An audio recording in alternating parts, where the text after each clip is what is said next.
normal para você, porque sou mais prussiano e somos muito estrictos.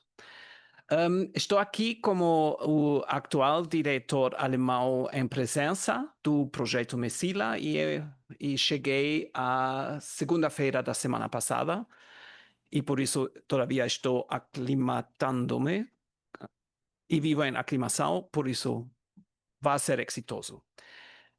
Então, para começar hoje com o evento, gostaria de agradecer-lhes a gente do Center for Critical Imagination, Centro para Imaginação Crítica, especificamente a Camila Rocha, para colaborar na organização do evento, e também ao Marcos, que é sim, é uma pessoa que fica nos dois centros e não sei como se diz em português, um, tem uma personalidade dupla de Messila e do CCI.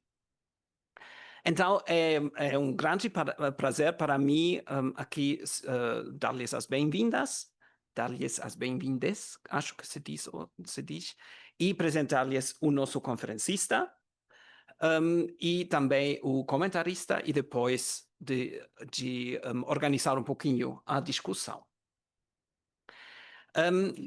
Também é grande prazer ter o Carlos Alba aqui conosco do Colmex, do Colégio de México,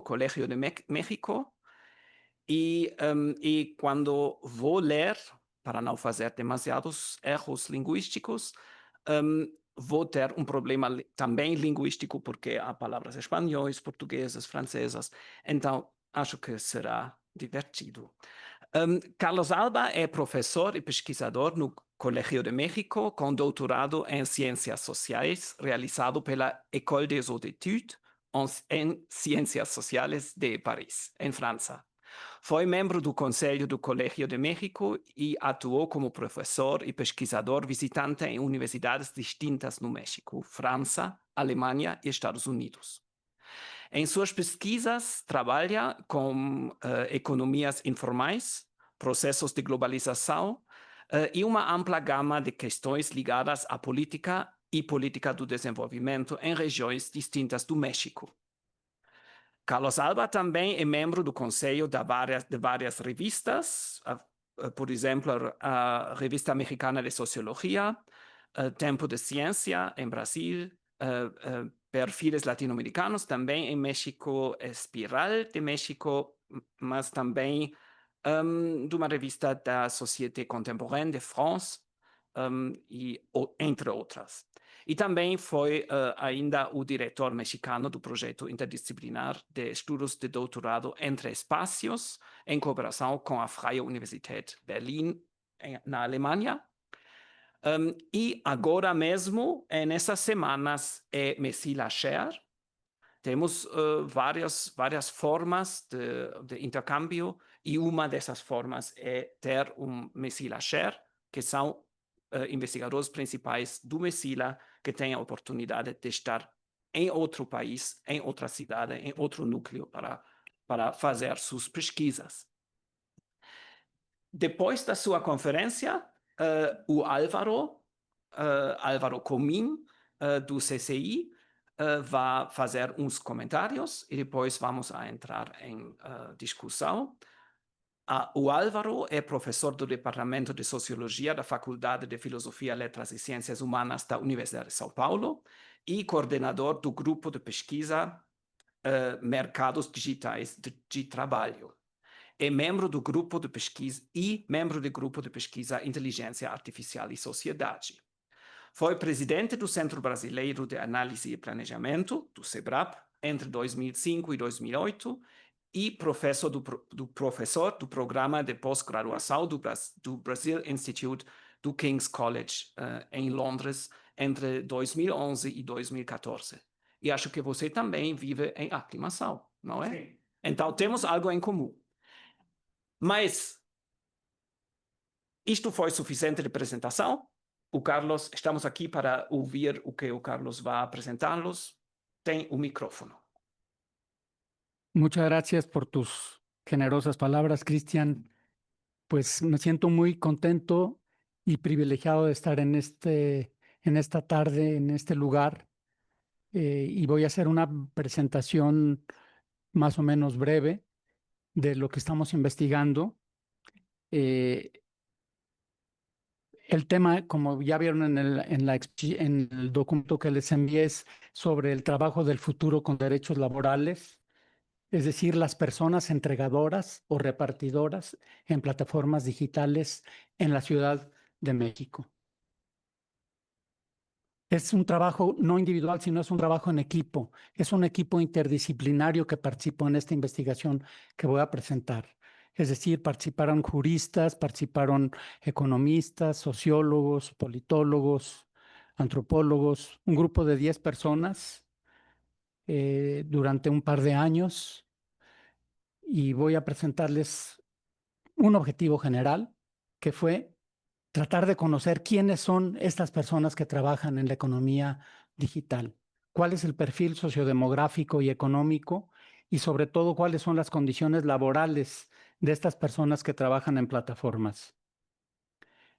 Todo esto con la idea de hacer una propuesta de iniciativa para una reforma laboral, y recomendaciones de política pública.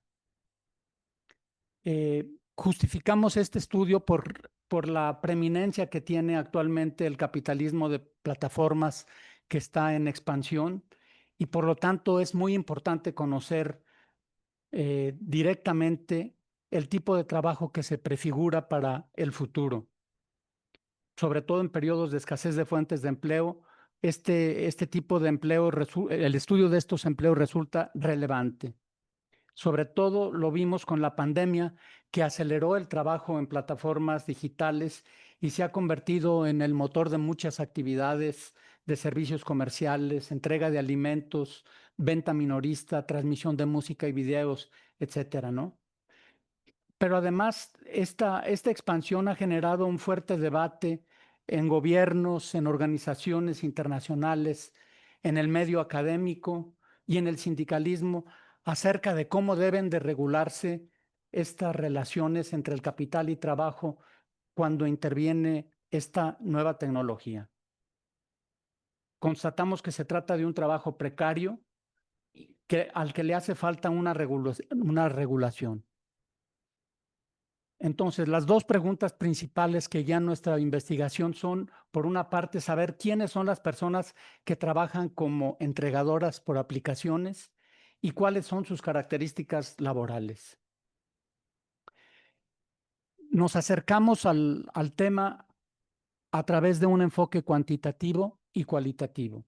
El cuantitativo fue a través de una encuesta que se aplicó a 1,008 personas, con 1,008 cuestionarios, de la que voy a hablar un poquito después, y un análisis cualitativo.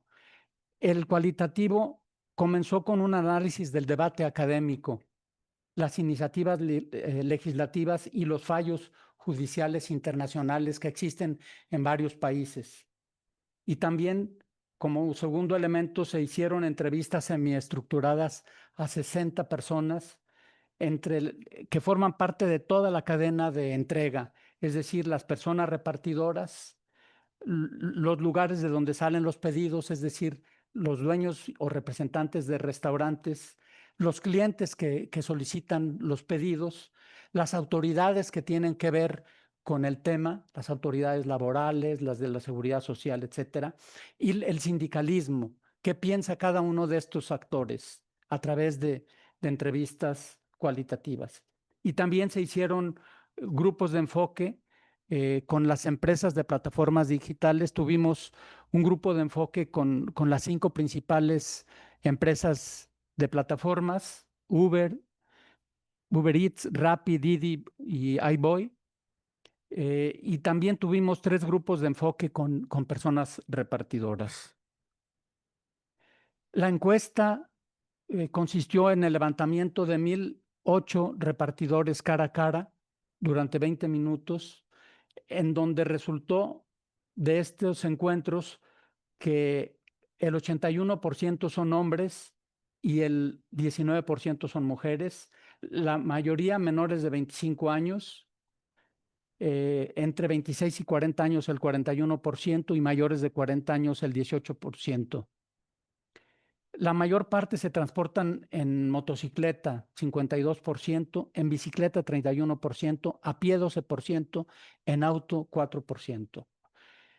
Aplicamos la encuesta a todas las aplicaciones y dividimos la Ciudad de México en 5 zonas: norte, sur, este, oeste y centro. Y aquí quedó, como pueden ustedes observar, el muestreo en cada una de estas regiones. La estrategia de identificación de las personas repartidoras se dividió en 2 etapas. En la primera etapa utilizamos puntos de concentración, una serie de restaurantes, centros comerciales, en donde se concentraron los clústeres de negocios. Y de ahí se hizo una selección de una muestra con probabilidad proporcional al tamaño de los establecimientos. Y la segunda etapa se hizo una selección aleatoria de repartidores dentro de cada clúster. La selección fue con base en un directorio estadístico nacional de unidades económicas de la institución mexicana que se encarga de las estadísticas, el INEGI, de tal manera que ubicamos 156 clústeres, el mayor de 208 negocios y el menor de 20 negocios, en un radio de 750 metros.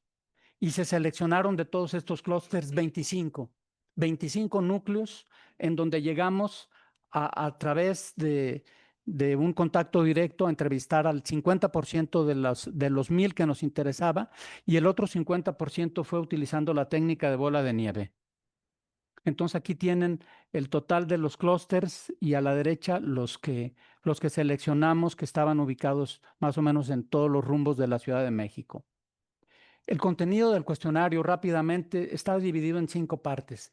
Primero, un perfil sociodemográfico, después la trayectoria educativa de estas personas, la trayectoria laboral y el trabajo en plataforma, la protección y la seguridad, y luego qué piensan de la política, de la organización de las personas entregadoras.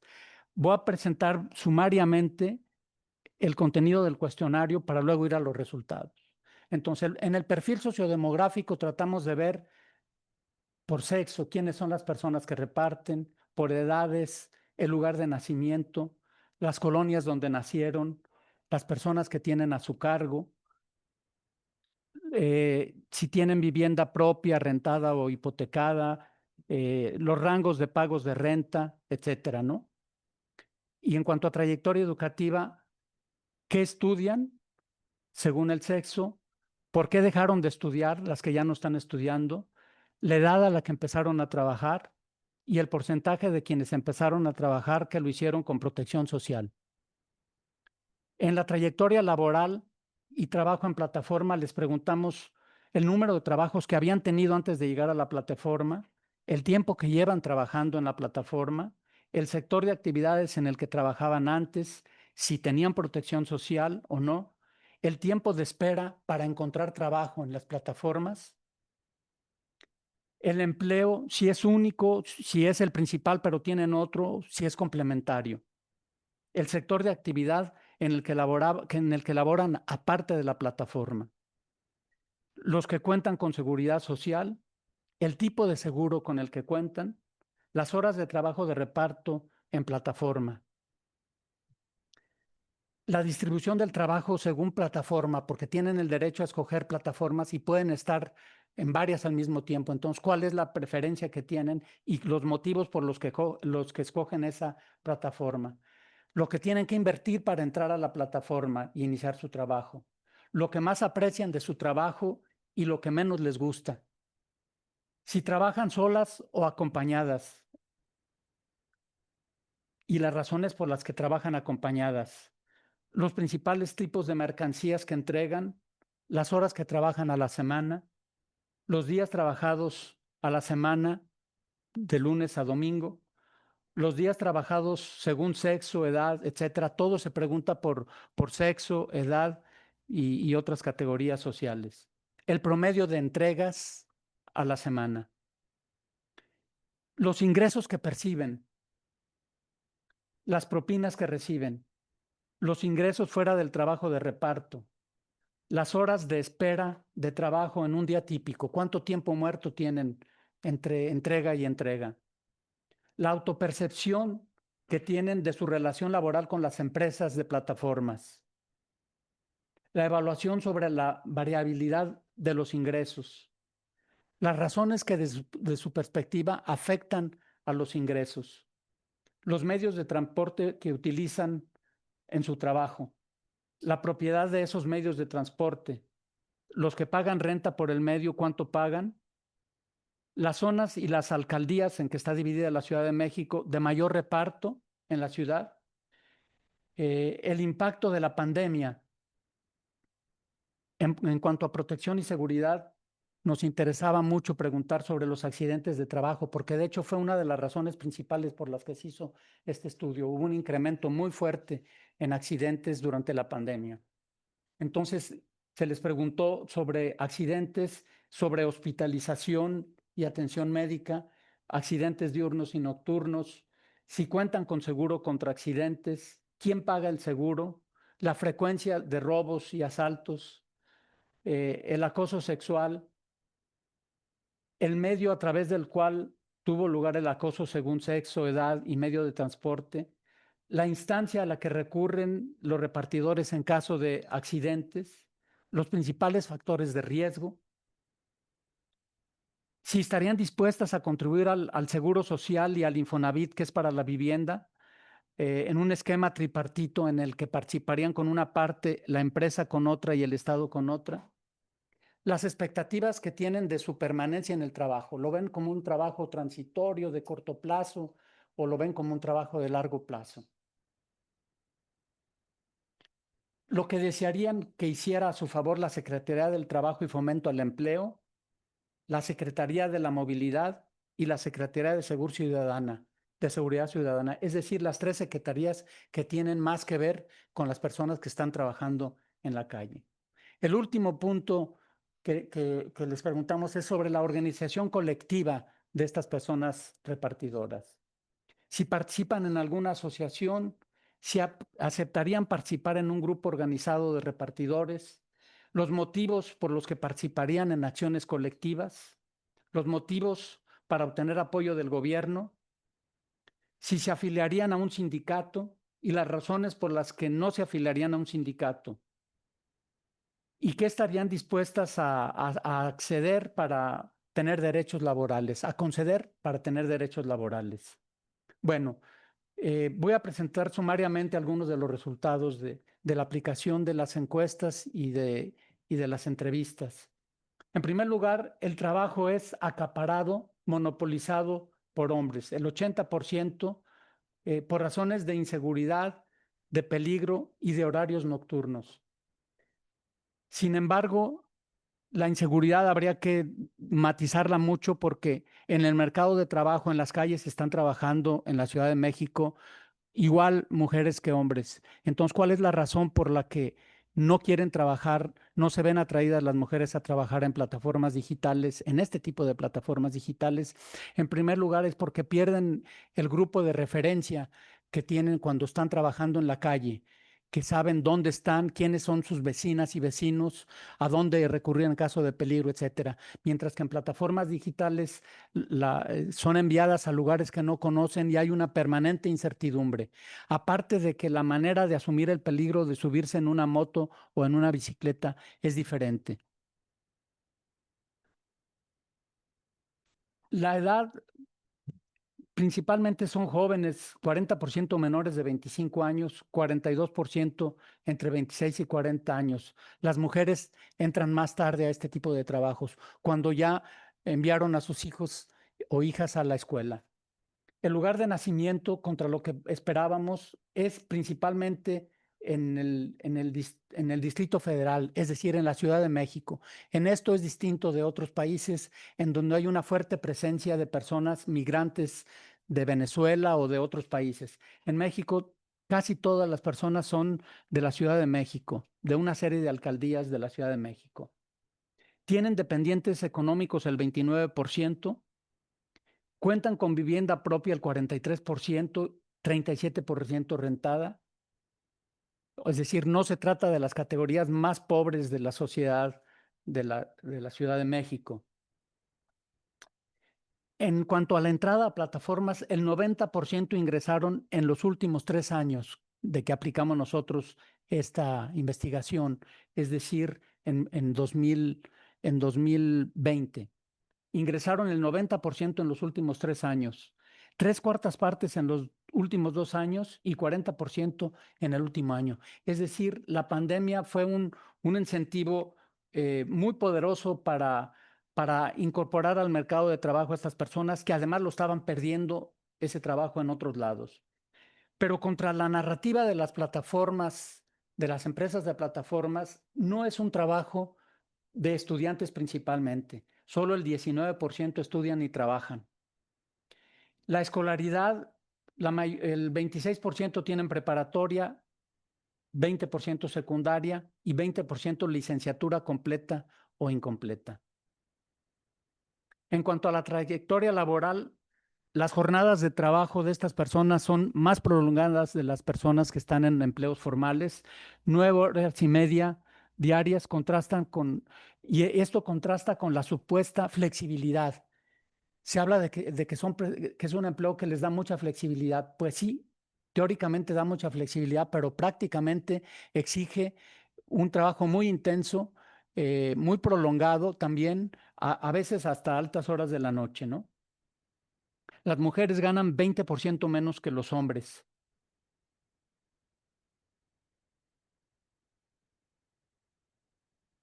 En cuanto a riesgos de accidentes, la facilidad de acceso y la entrega con rapidez propician el uso de la motocicleta principalmente. Es con la moto como se pueden hacer más entregas.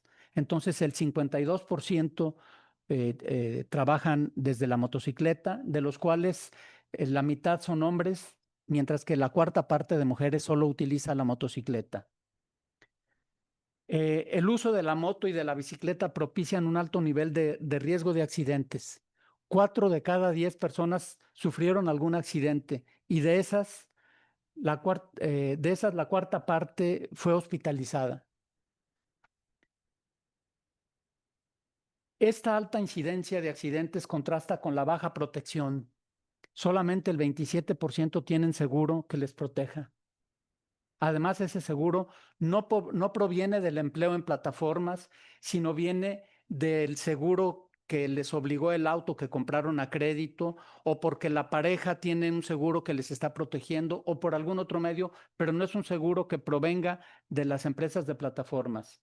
Además, sufren permanentemente otro tipo de riesgos de robo y de acoso. Por ejemplo, casi 2 de cada 10 mujeres declararon haber sufrido acoso en su trabajo. Contra la narrativa corporativa no es un trabajo complementario ni ocasional, porque esto dicen las empresas en el caso mexicano. Nosotros estamos ofreciendo un empleo que es transitorio. Aquí llegan, van a encontrar un empleo que les permita tener ciertos ingresos y luego van a encontrar un empleo mejor, ¿no?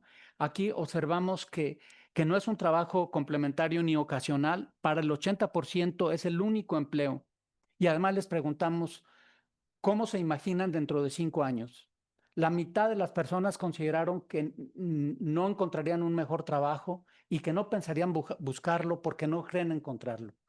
O sea que con todas los inconvenientes, la precariedad del trabajo, los riesgos y la falta de seguro, consideran que es una mejor opción a la opción de trabajar en la economía formal.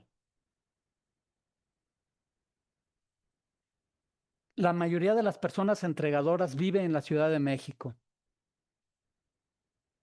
Una 1/3 parte tiene que recorrer grandes distancias para llegar a su trabajo. Y puede observarse que al mismo tiempo existe una alta dispersión y una alta concentración de las entregas en las áreas de clase media, en los restaurantes, donde hay oficinas y donde hay una alta actividad económica. Aquí pueden observar ustedes en esta línea oscura la Ciudad de México y la ubicación de donde nacieron y donde residen las personas repartidoras. Y aquí tenemos una serie de corredores de Avenida Insurgentes, de zonas de oficinas, centros comerciales, zonas residenciales, donde se establecen ciertos recorridos de frecuencia de repartos. Comparativamente con Argentina y con México y con Brasil, muy sumariamente podríamos decir que existen muchas similitudes y pocas diferencias. Con Argentina, los de Argentina son más jóvenes y hay una mayor proporción de migrantes, sobre todo extranjeros venezolanos. Hay mayores protestas sociales por reconocimiento de derechos, sobre todo durante la pandemia, y hay una mayor politización en Argentina y más participación en partidos políticos que en México. En Brasil ha habido amplios movimientos de entregadores, como el movimiento antifascista en Sao Paulo. Algunos líderes son reconocidos a nivel nacional. Sus reclamos encuentran eco en una parte de la sociedad. No logran avances significativos en el gobierno de Bolsonaro y se esperaría que el gobierno de Lula fuera un entorno más favorable para obtener más beneficios en relación con su trabajo. La entrega. Bueno, aquí quiero mostrarles cómo las personas que experimentaron algún incidente, mucho más hombres que mujeres, igual los robos, pero no el acoso sexual. Los principales factores de riesgo en la plataforma para las personas que trabajan en ella son, en primer lugar, trabajar de noche; segundo lugar, entregas en zonas peligrosas; tercer lugar, riesgos de tránsito.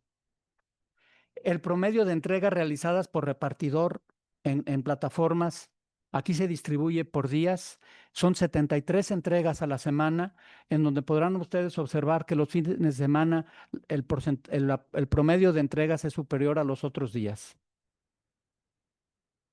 La empresa premia y castiga dependiendo del grado de aceptación de los destinos a los que está enviando la plataforma.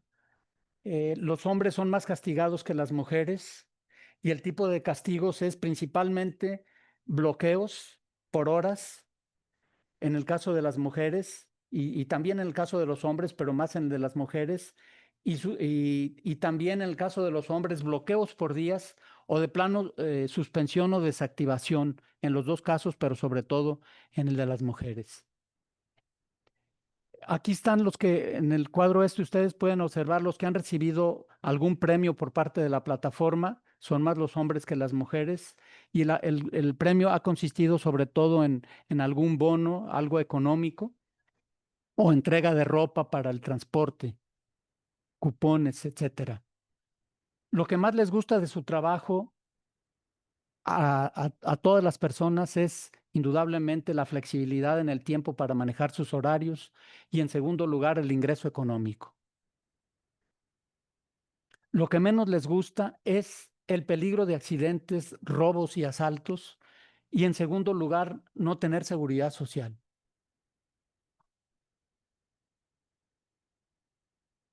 Casi 2 de cada 10 personas son acompañadas en su trabajo, pero sobre todo las mujeres. Y esto es en razón son acompañadas por algún familiar y la mayoría es por razones de seguridad. Los ingresos y condiciones laborales en el trabajo en las plataformas digitales, aquí este dato me parece que es muy importante. Los ingresos promedio a la semana son de 2,227 pesos, aproximadamente 636 reales a la semana y 117 dólares, de los cuales la propina representa el 20%, tanto para hombres como para mujeres.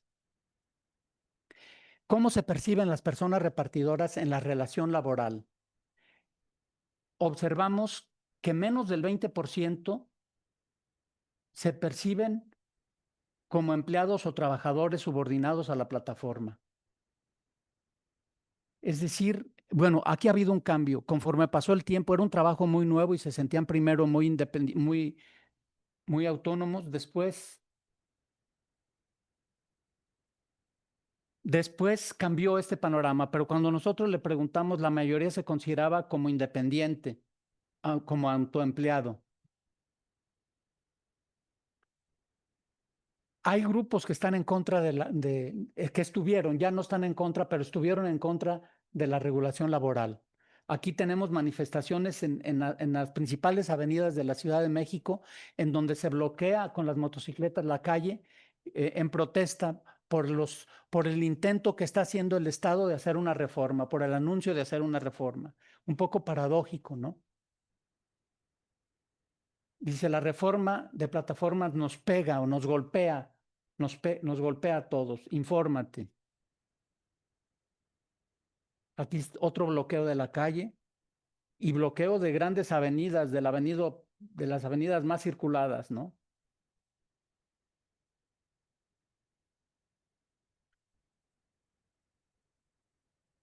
Lo que estarían las personas repartidoras dispuestas a dar para acceder a derechos laborales. Bueno, la mayoría trabajar en exclusividad para una aplicación, perder esa ventaja de estar en varias, o a estar disponible un número de horas fijas a la semana. Razones por las que las personas repartidoras no se afiliarían a ningún sindicato o grupo organizado. Porque solo me exigirían cuotas y no cambiaría nada, dice la mayoría. Porque solo beneficiaría a los dirigentes y no tengo confianza. Porque la plataforma podría bloquearme. Los motivos por los que las personas repartidoras aceptarían unirse a un grupo organizado o emprender acciones para obtener apoyo, pues principalmente porque si el gobierno exige a las plataformas derechos laborales y también que el gobierno exija más transparencia a las plataformas, porque lo que les preocupa más es un algoritmo que les determina su vida, que les controla, que sabe dónde están exactamente, que les premia, que les castiga, que les organiza todo su trabajo. Los motivos por los que las personas repartidoras aceptarían unirse a un grupo organizado y emprender acciones colectivas para obtener mejoras en las plataformas. Bueno, en primer lugar, mejorar la paga y otras condiciones de manera formal y reconocer o obtener derechos y prestaciones, y también para obtener seguridad y protección. Entrevistamos a los 6 tipos de personas que forman parte del complejo del reparto, las personas repartidoras, los representantes de empresas de plataformas, los dueños y representantes de restaurantes, las personas usuarias y clientes de los servicios, los sindicalistas y las organizaciones de la sociedad civil y las autoridades. La cuestión central de este trabajo es la laboralidad, que dicen los juristas, es decir, si existe una relación de subordinación o realmente son personas independientes autónomas. Los argumentos de las plataformas que califican a las personas trabajadoras como socias y niegan la subordinación argumentan esto en función de que hay una libertad y flexibilidad en el uso del tiempo, que hay facilidad de acceso, pueden salir y entrar cuando quieran. No exigen exclusividad, pueden las personas estar en varias aplicaciones. Hay libertad de prestar el servicio de manera discontinua, perdón. Hay pocos requerimientos de calificación y pueden generar mejores ingresos en contextos de altos niveles de desempleo. Sin embargo, existe una subordinación jurídica y técnica. El acceso al trabajo y los criterios que deben cumplir, las formas de control y evaluación de las plataformas y los usuarios a través del algoritmo, las formas de sanción. La plataforma organiza la actividad, administra la cobranza y los pagos y fija la tarifa de servicio. Aunque existen rasgos de autonomía que generan ambigüedad en el tipo de vínculos y controversia entre especialistas, la legislación mexicana ha reconocido que existe una relación laboral, aunque el trabajo no sea exclusivo y no contenga todas las características típicas de la subordinación jurídica, como son los casos de trabajo a domicilio, el trabajo doméstico, el de los trabajadores agrícolas o el teletrabajo, ahora incluidos y protegidos como trabajos especiales. Las consecuencias de la desprotección laboral, pues en primer lugar tiene consecuencias no solo para las personas trabajadoras, sino para toda la sociedad. Los costos de la desprotección eludidos por los empresarios tendrían que ser pagados con los impuestos de la sociedad. anula la intención de la legislación que busca establecer obligaciones a todos los empleadores para evitar la competencia desleal. El modelo de negocios basado en la elusión de los costos laborales toma ventaja frente a otros empleadores aún de la misma actividad. Por lo tanto, es necesario interpretar de manera flexible el concepto de la relación de trabajo, tomando en cuenta el modo en que se expresa la subordinación en las nuevas formas de organización del trabajo a través de aplicaciones digitales. En conclusión, el modelo de negocios basado en la ausencia de costos laborales no puede convertirse en una alternativa para generar empleos, trasladando a la sociedad la responsabilidad de proteger a los trabajadores colocados de esta manera en una situación de vulnerabilidad. La alternativa más adecuada es entender a la relación de trabajo subordinado de manera flexible, adaptándola a la realidad de las nuevas formas de organización del trabajo en la economía digital.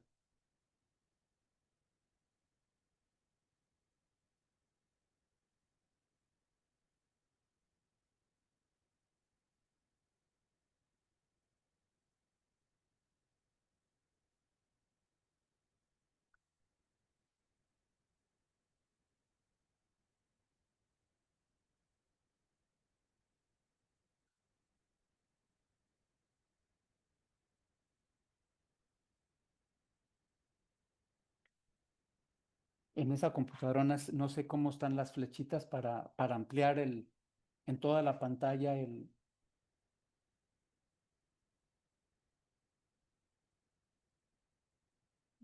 Ahí está ya. Gracias. Se examinaron las coincidencias y diferencias de las 7 iniciativas propuestas por los partidos políticos en México, el PRI, el PT, el PAN, el PRD y por Morena, ante el Congreso entre el 2018 y 2022, las cuales reconocen a las plataformas como empleadoras y proponen reconocer derechos laborales a las personas trabajadoras bajo ciertas condiciones, la mayoría de las cuales es a través de la creación de un capítulo especial en la Ley Federal del Trabajo. Se analizó la propuesta presentada ante la Secretaría del Trabajo y Protección Social por un conjunto de 25 colectivos de personas trabajadoras, conductoras y repartidoras a través de plataformas digitales en las que se propone la regulación del trabajo en plataformas, el reconocimiento de derechos laborales y el acceso a la seguridad social. A partir de estos análisis se concluye que existe un clima, cuando terminamos el estudio, que existe un clima propicio para avanzar hacia el reconocimiento de sus derechos laborales. Finalmente, se presentó una propuesta de iniciativa de reforma a la Ley Federal del Trabajo para regular el trabajo bajo demanda en empresas de plataformas digitales de ejecución local en México. Esta propuesta consiste en un nuevo capítulo de la Ley Federal del Trabajo, trabajo bajo demanda en empresas que administran plataformas digitales prestadoras de servicios.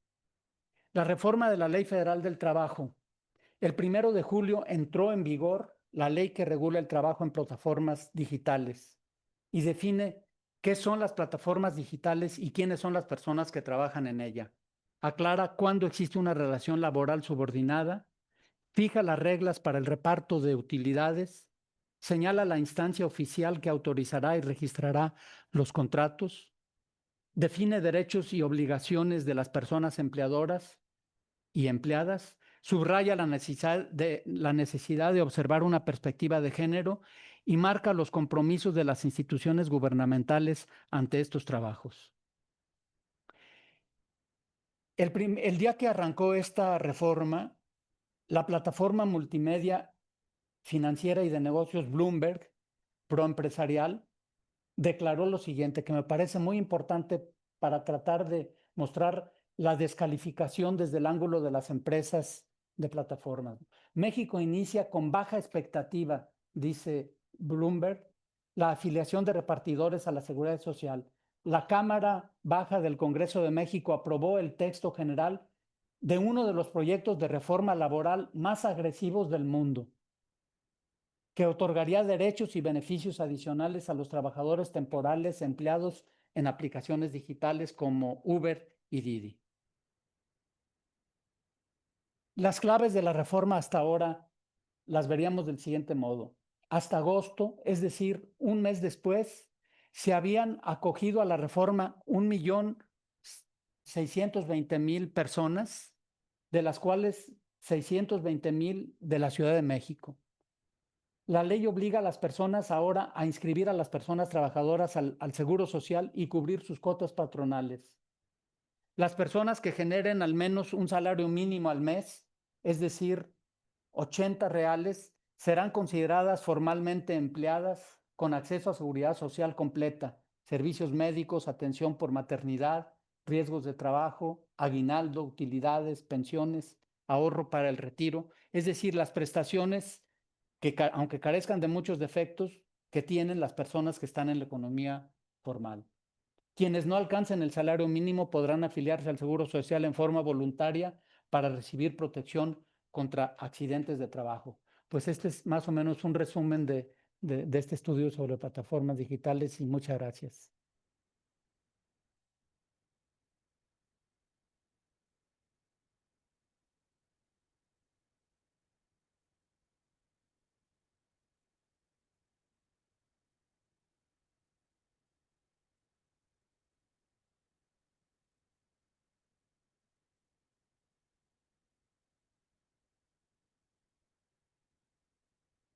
Yes. Bom, boa tarde, agradeço muito o convite do Messila, agradeço Camila também por ter mediado o convite. É um prazer enorme estar aqui dividindo a mesa com o professor Carlos Alba. Além de tudo, num tema que eu também estou muito interessado e também estou estudando, então, enfim, é realmente uma oportunidade ótima. Bom, esse assunto é um assunto que está provocando controvérsias no planeta inteiro, né? Todos os países estão discutindo esse assunto e por isso mesmo ele é um tema muito interessante, um objeto muito interessante para estudos de natureza comparativa, né? Então essa experiência de trocar ideias entre pesquisadores de países diferentes é muito útil e todo mundo está experimentando, né? Em todos os países, acho que esse é um aspecto comum a praticamente todos os casos, são as controvérsias no plano jurídico. O que a gente observa, né, estudando os vários casos, é que em todos os países a justiça do trabalho mesmo se encontra muito dividida. A gente encontra julgamentos numa direção ou noutra, convivendo, né, cortes de diferentes níveis, cortes de diferentes localidades dentro de um país, julgando em direção oposta, né? Há uma grande controvérsia em torno disso. E o eixo dessa controvérsia no plano jurídico, ele diz respeito à questão dessa dicotomia que está no coração de toda a legislação trabalhista, pelo menos no Ocidente, em todos os países da Europa, em todos os países aqui da América, inclusive os Estados Unidos e Canadá. A legislação do trabalho divide o mundo entre dois tipos de trabalhadores, né? Os trabalhadores, as pessoas que trabalham em condições de subordinação e proposição à condição de autonomia. Então, toda a justiça do trabalho está amarrada nessa dicotomia fundamental e toda a controvérsia está em torno disso, né? Como a legislação, como o judiciário, ele não, em princípio, né, ele não cria leis, ele apenas interpreta leis. Os julgamentos da justiça eles têm sempre que fazer uma opção entre subordinação ou autonomia. E essa decisão ela tem consequências enormes, porque nas legislações trabalhistas, a condição de subordinação foi sendo, digamos, ela tem um conjunto enorme de direitos e de garantias associados, enquanto que a condição de trabalho autônomo não tem nenhum direito, em geral, né, as legislações trabalhistas nem sequer cobrem esse personagem. E na maioria dos países, essa condição de trabalhador autônomo, enfim, ela é objeto do Código Civil e não do Código do Trabalho, vamos dizer assim, né? Como se as pessoas, trabalhadores autônomos, fossem realmente empresas independentes, fossem agentes econômicos independentes.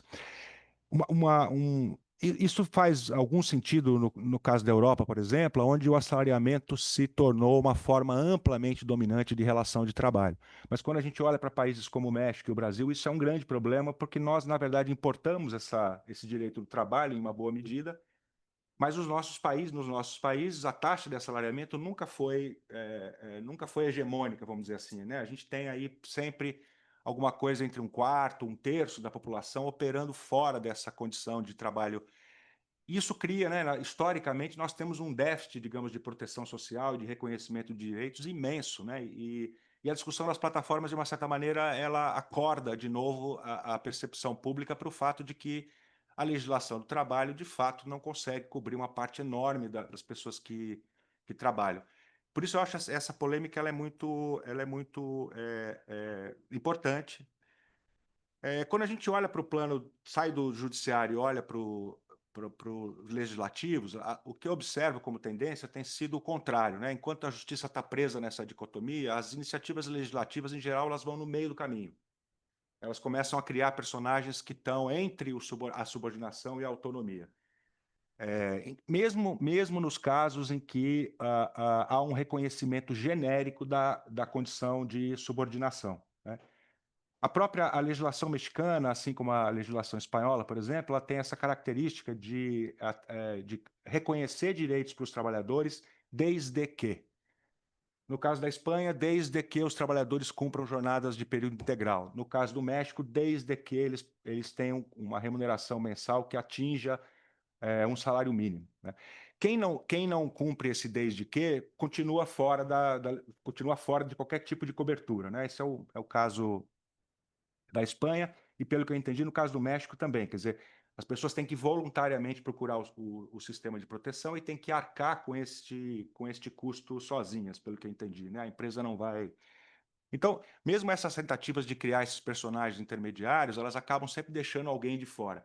Aparentemente, no caso do México, não é tanta gente, né? Mas uma pergunta que eu deixo para você pensar, que me parece importante, em princípio, é mais fácil criar as leis do que fazê-las serem cumpridas, né? O caso da Espanha também é muito eloquente a esse respeito. A Espanha criou uma lei muito ampla em 2022, no final de 2022, reconhecendo a condição de subordinação desses trabalhadores e conferindo uma série de direitos que estão no Código de Trabalho da Espanha. A partir daí, bom, até hoje, em 2025, a lei não é cumprida, pelo que eu consigo levantar de dados, de informações sobre a Espanha. Até hoje, essa lei não é cumprida adequadamente. E um caso que aconteceu muito na Espanha foi as plataformas mudarem o algoritmo para impedir que os trabalhadores consigam cumprir uma jornada completa todos os dias, por exemplo, né? Então, queria ouvir um pouco você sobre isso. Quer dizer, uma coisa é criar a lei, outra coisa é fazê-la ser cumprida e fiscalizar. Quer dizer, não há, nem no caso espanhol, aparentemente no caso mexicano também, não há muitos detalhes sobre isso, né? Uma característica que é muito central nas plataformas é a intransparência. As plataformas são, de um modo geral, muito intransparentes. Ninguém tem dados precisos sobre quantas pessoas trabalham, quantas horas elas trabalham, quantas elas ganham, acidente, nada disso, né? As informações que a gente tem, elas vêm sempre de fora, de outras fontes, né? Aliás, por isso o seu trabalho é tão importante, Carlos, porque a gente tem, no fundo, nessa área do trabalho, a gente se acostumou por décadas, né, a se apoiar muito nos famosos surveys de emprego, né, nas pesquisas nacionais de emprego, que sempre foi o nosso chão sólido, assim, né? E essa nova realidade do trabalho em plataformas, ela escapa completamente às estatísticas de emprego. Nenhum país consegue, nem os Estados Unidos tentaram, vários países tentaram introduzir nos seus surveys nacionais de emprego perguntas específicas para capturar informações sobre essas pessoas e não se consegue, por N razões. E veja, o caso de motoristas, de entregadores e de motoristas são os mais evidentes, os mais visíveis, os mais públicos, né?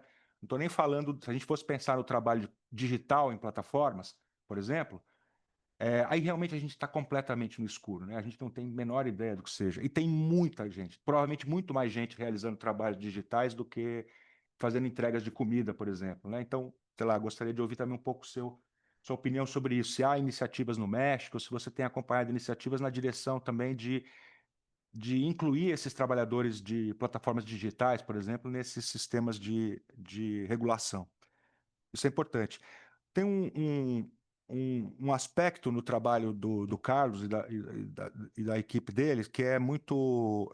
que infelizmente não foi tratado no artigo, mas então eu queria te ouvir falar, porque esse setor da entrega de alimentos, de entrega de comida, ele é, como você observa no paper, composto por 4 pontas. Ele não é um triângulo, né? Ele é um quadrado, que envolve a plataforma, envolve o entregador, envolve o restaurante e envolve o cliente.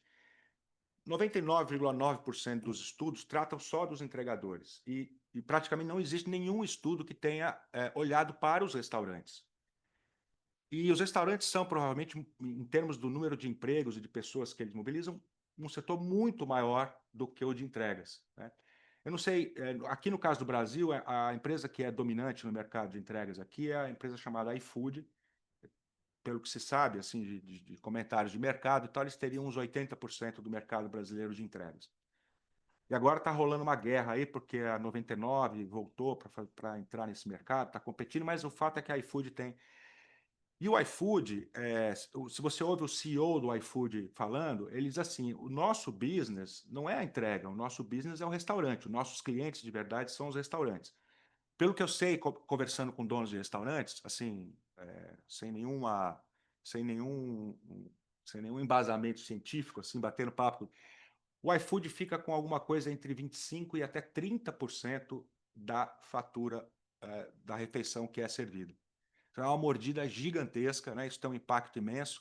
Os restaurantes empregam milhões de pessoas, né? Então, assim, a gente não sabe nada sobre esse universo, que é provavelmente muito maior e impactado de uma maneira imensa pelas plataformas, né? Você vê depoimentos de donos de restaurantes que eles dizem que a plataforma aumenta muito o serviço, então eles têm que contratar mais gente, eventualmente expandir o restaurante, mas a margem de lucro vai lá embaixo.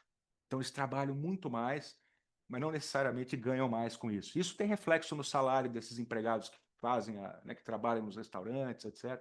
Então, como você incluiu os restaurantes no seu estudo, eu queria saber um pouco sobre isso. O que você escutou deles? Como é que eles veem essa realidade das plataformas, né, que é muito ambígua e também não é nada regulada, né? Não tem limite para o que as plataformas podem fazer com os restaurantes, por exemplo.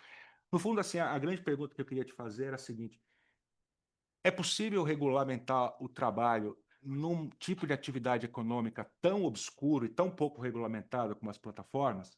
Ou perguntando de outra maneira, os países não deveriam começar regulamentando a atividade para depois poder regulamentar as relações de trabalho? Quer dizer, eu não sei como é no México, mas no Brasil, a Uber, a iFood, eles não têm que prestar nenhuma informação, ninguém sabe nada sobre como eles funcionam, né? E no fundo eu fico achando que tentar regulamentar, uma coisa que é notável em ver nos julgamentos é como os juízes não sabem, não têm informações precisas sobre como as coisas são feitas. Então eu andei examinando processos aqui no Brasil.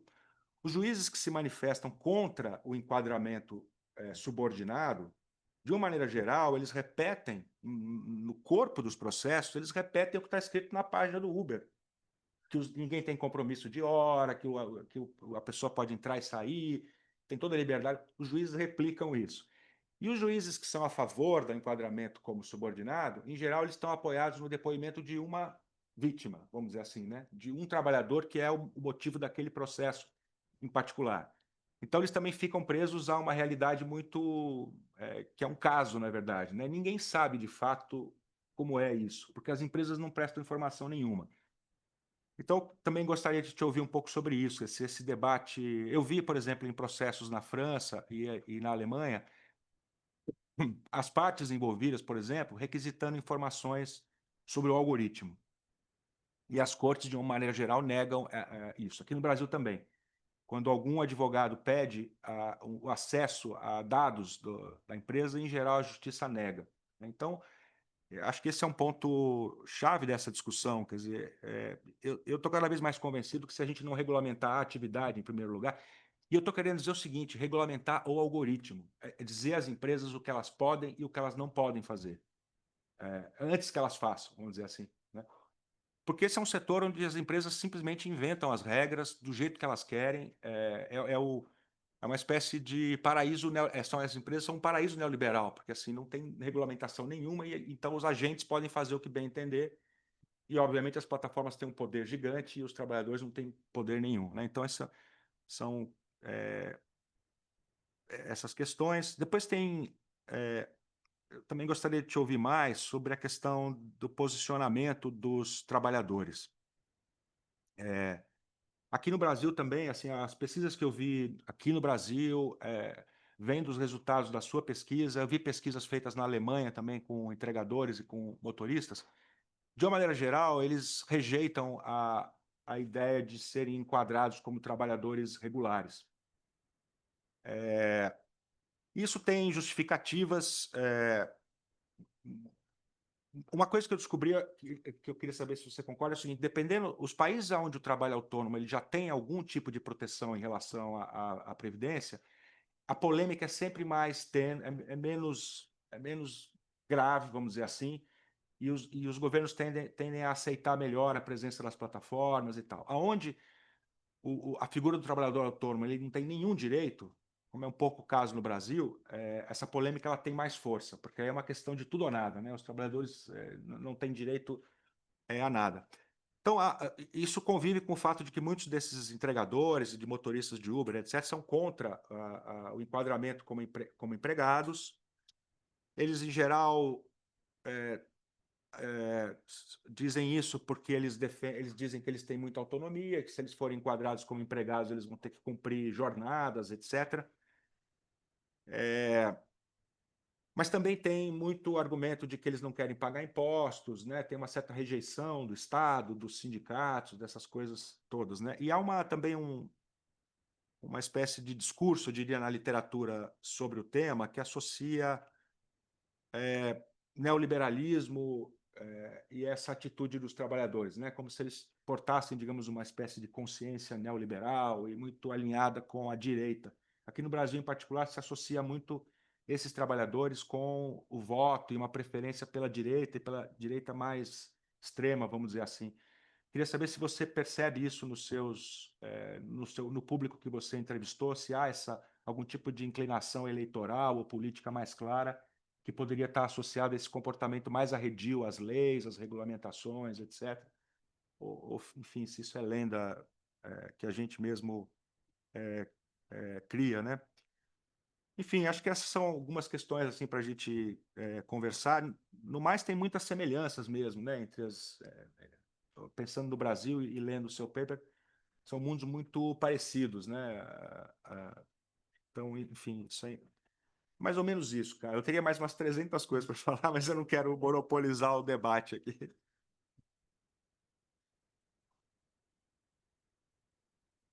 ¿Quieres responder directamente? Bueno, sí, como no. Bueno, primero que nada, muchísimas gracias, Álvaro, por esta lectura tan cuidadosa y por las reflexiones y por las preguntas que son muy difíciles de responder la mayor parte. Trataré de responder algunas.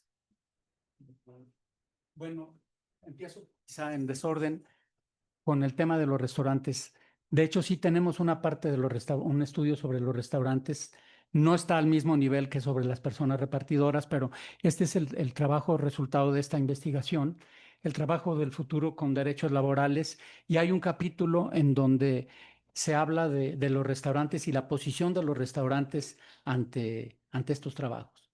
Y entrevistamos, por ejemplo, al presidente de la Cámara de Alimentos Condimentados, que es el que agrupa todos los restaurantes. Entonces, ellos no están de acuerdo con la incorporación a trabajadores. Dicen que o son independientes o se meten a trabajar en un restaurante directamente, pero no pueden ser al mismo tiempo repartidores asegurados y reconocidos como dependientes del restaurante. O sea, la posición de los restaurantes es en ese punto negativa al reconocimiento de la relación laboral, ¿no? De la subordinación. Dicen que no hay subordinación. Y esto de la subordinación tiene que ver también con muchas de las personas que son repartidoras. Hemos observado una evolución. Es un trabajo demasiado nuevo. La gente no tenía experiencia y conforme ha ido desarrollándose el trabajo, ahora la posición ha cambiado en sus actitudes ante el trabajo. Ahora hay más gente que lo considera como un trabajo subordinado que al principio. Al principio parecía que era muy independiente, ahora es mucho menos esa posición, ¿no? Otra cosa sobre la información que existe sobre las plataformas. Desde hace aproximadamente 1 año y medio, el gobierno obligó a las plataformas a retener un impuesto de las personas repartidoras. Es decir, que ahora el gobierno sí sabe cuántas personas están trabajando, porque la plataforma está obligada a entregarle un porcentaje, un 2% al SAT, al sistema de ahorro para el retiro de Hacienda, ¿no? Del Tesoro de México. Entonces, ahora hay mucho más información que antes era ocultada por las empresas de plataformas, ¿no?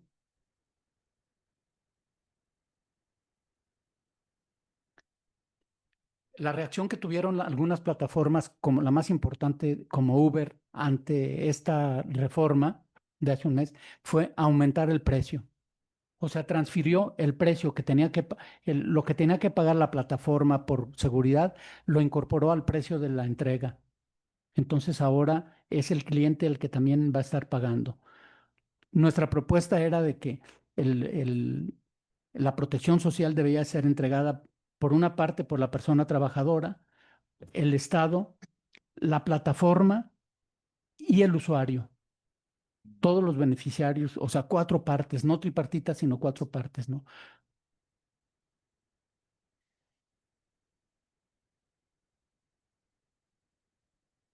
La pregunta de hacer y cumplir la ley, pues tienes toda la razón, ¿no? Aquí está puesta la ley, ahorita hay un desconocimiento muy grande todavía, la gente no sabe cómo está el asunto de la ley.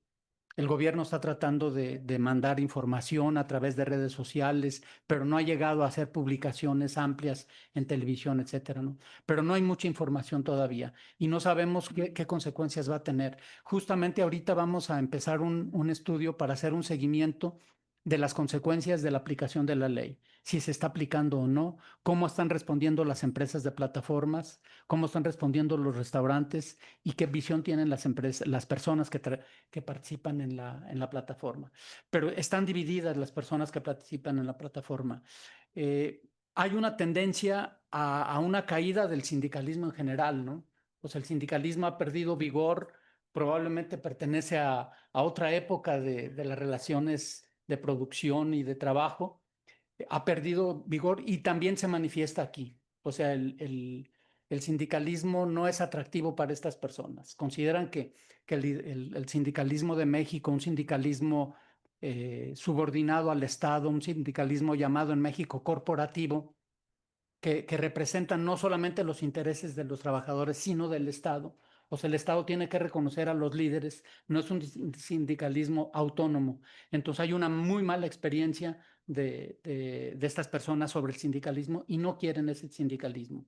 Además, las formas de organización son diferentes. Ahora se reúnen por WhatsApp, no tienen el contacto físico. Existen otros mecanismos de comunicación entre estas personas, ¿no? Que dificultan la participación sindical. Entonces, probablemente no va a ser por la vía sindical por la que van a funcionar estas organizaciones, pero hay un esfuerzo de reconocimiento del trabajo como un trabajo dependiente. Mas então não há possibilidade de negociações coletivas, contratos coletivos, por exemplo. No, hasta ahorita no. Hasta ahorita no, porque algunos se denominan sindicatos, pero no están registrados como sindicatos todavía. Bueno, eso es lo que yo podría decir, pero me quedo con las preguntas para seguir investigando. Bem, ouviram a plateia, então.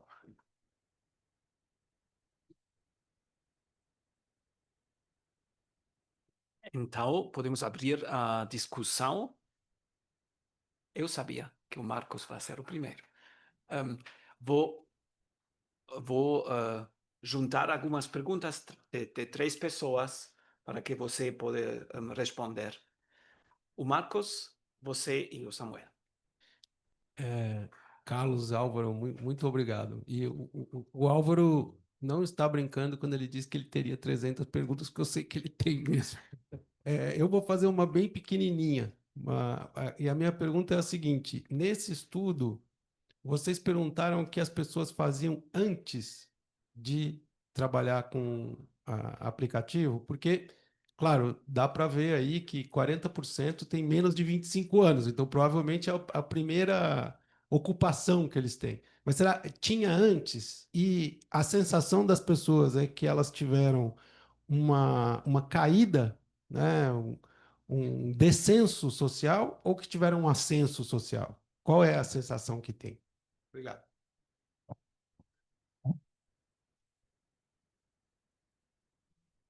¿Cómo se llama ella?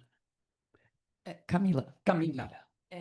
Não, parabéns, Carlos, pelo trabalho e Álvaro pelos comentários. Eu tenho, na verdade, um comentário e uma pergunta depois para o Carlos.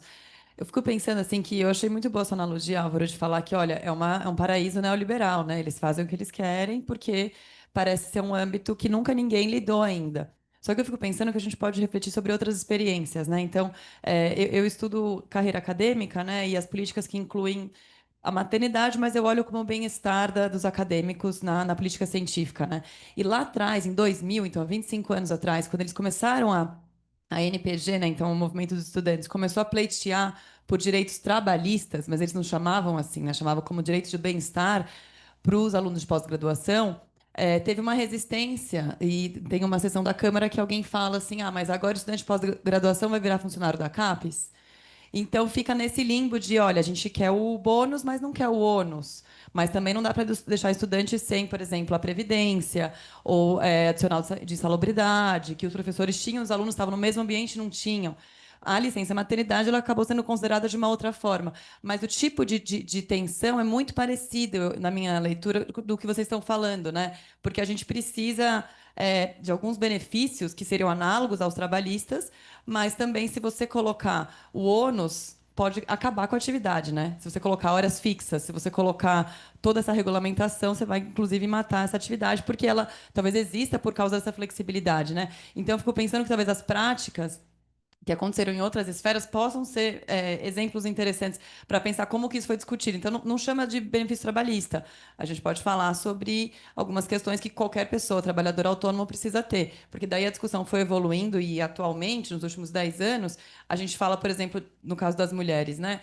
De advogadas que precisam ter uma situação de licença maternidade ali quando elas vão, elas seguram algum processo por determinado período, de médicos e de qualquer outras médicas residentes, né? Então tudo isso foi entrando em diversos âmbitos, que eventualmente só pensando nessa questão do bem-estar, seja importante pensar nesses profissionais trabalhadores de aplicativo. Uma pergunta agora para o Carlos, que eu fiquei bastante curiosa, é que quando você colocou que as mulheres que existe o diferencial de salário por gênero, né, o gender pay gap, de 20%. Só que quando a gente analisa nos estudos de gênero, tem sempre alguma coisa relativa à contratação, ou negociação inicial, ou bonificação, né? E no caso de trabalhadores de aplicativo, eu fiquei curiosa de saber o porquê, qual que seria a sua hipótese, né? Por que que elas ganham menos? Se você está falando que é uma remuneração diretamente ao número de horas trabalhadas, como que mesmo assim as mulheres ganham menos?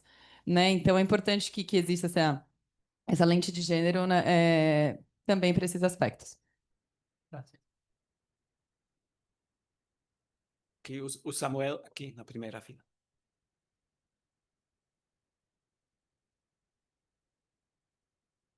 Carlos, muito obrigado por apresentar a pesquisa, mais uma pesquisa tão minuciosa, com tantas informações. É, eu não entendi um detalhe, porque teve uma frase no slide que, com a comparação com o Brasil, né? Eu não entendi o seguinte: no caso mexicano, esses trabalhadores aqui das plataformas estão apoiando entrar no regime laboral ou eles são contra, né? Fiquei com essa dúvida. E o comentário mais específico, Carlos, eu vou um pouco na linha, se eu entendi bem, do Álvaro, né? Que é trabalho do futuro, só que a resposta é uma resposta do passado, né? Porque o direito laboral é uma fórmula que inventaram há 100 anos atrás para um tipo de trabalho muito específico, um trabalho no sentido próprio, né? Não é o trabalho em sentido geral, como sociólogos estudam, né?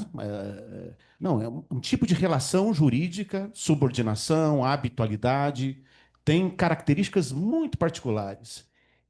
E eu, sinceramente, falando como jurista, né? Eu acho que os juristas precisam inovar, precisam inventar outras soluções. O sociólogo traz uma pesquisa tão rica como essa, descrevendo o que está acontecendo, então abrindo a caixa preta das plataformas, em certa medida, trazendo mais informação. qual é o tipo de relação que está acontecendo. Eu imagino que o jurista deveria inventar outras fórmulas e não ficar só retomando fórmulas do passado. Porque tem implicações enormes isso, ficar dentro da relação jurídica anterior. Nós vamos fazer o quê? Vai ter jornada de trabalho? E toda uma série de consequências de um tipo de relação que é a relação pensada para a fábrica, para uma outra coisa. Claro, e a gente pode ser jurista também progressista, ou seja, porque o direito do trabalho na Europa foi inventado não pelos liberais, mas justamente por juristas que estavam militando junto com os sindicatos, e inventaram essa forma. Então dá para também ser um jurista progressista olhando para o futuro e não olhando para o passado.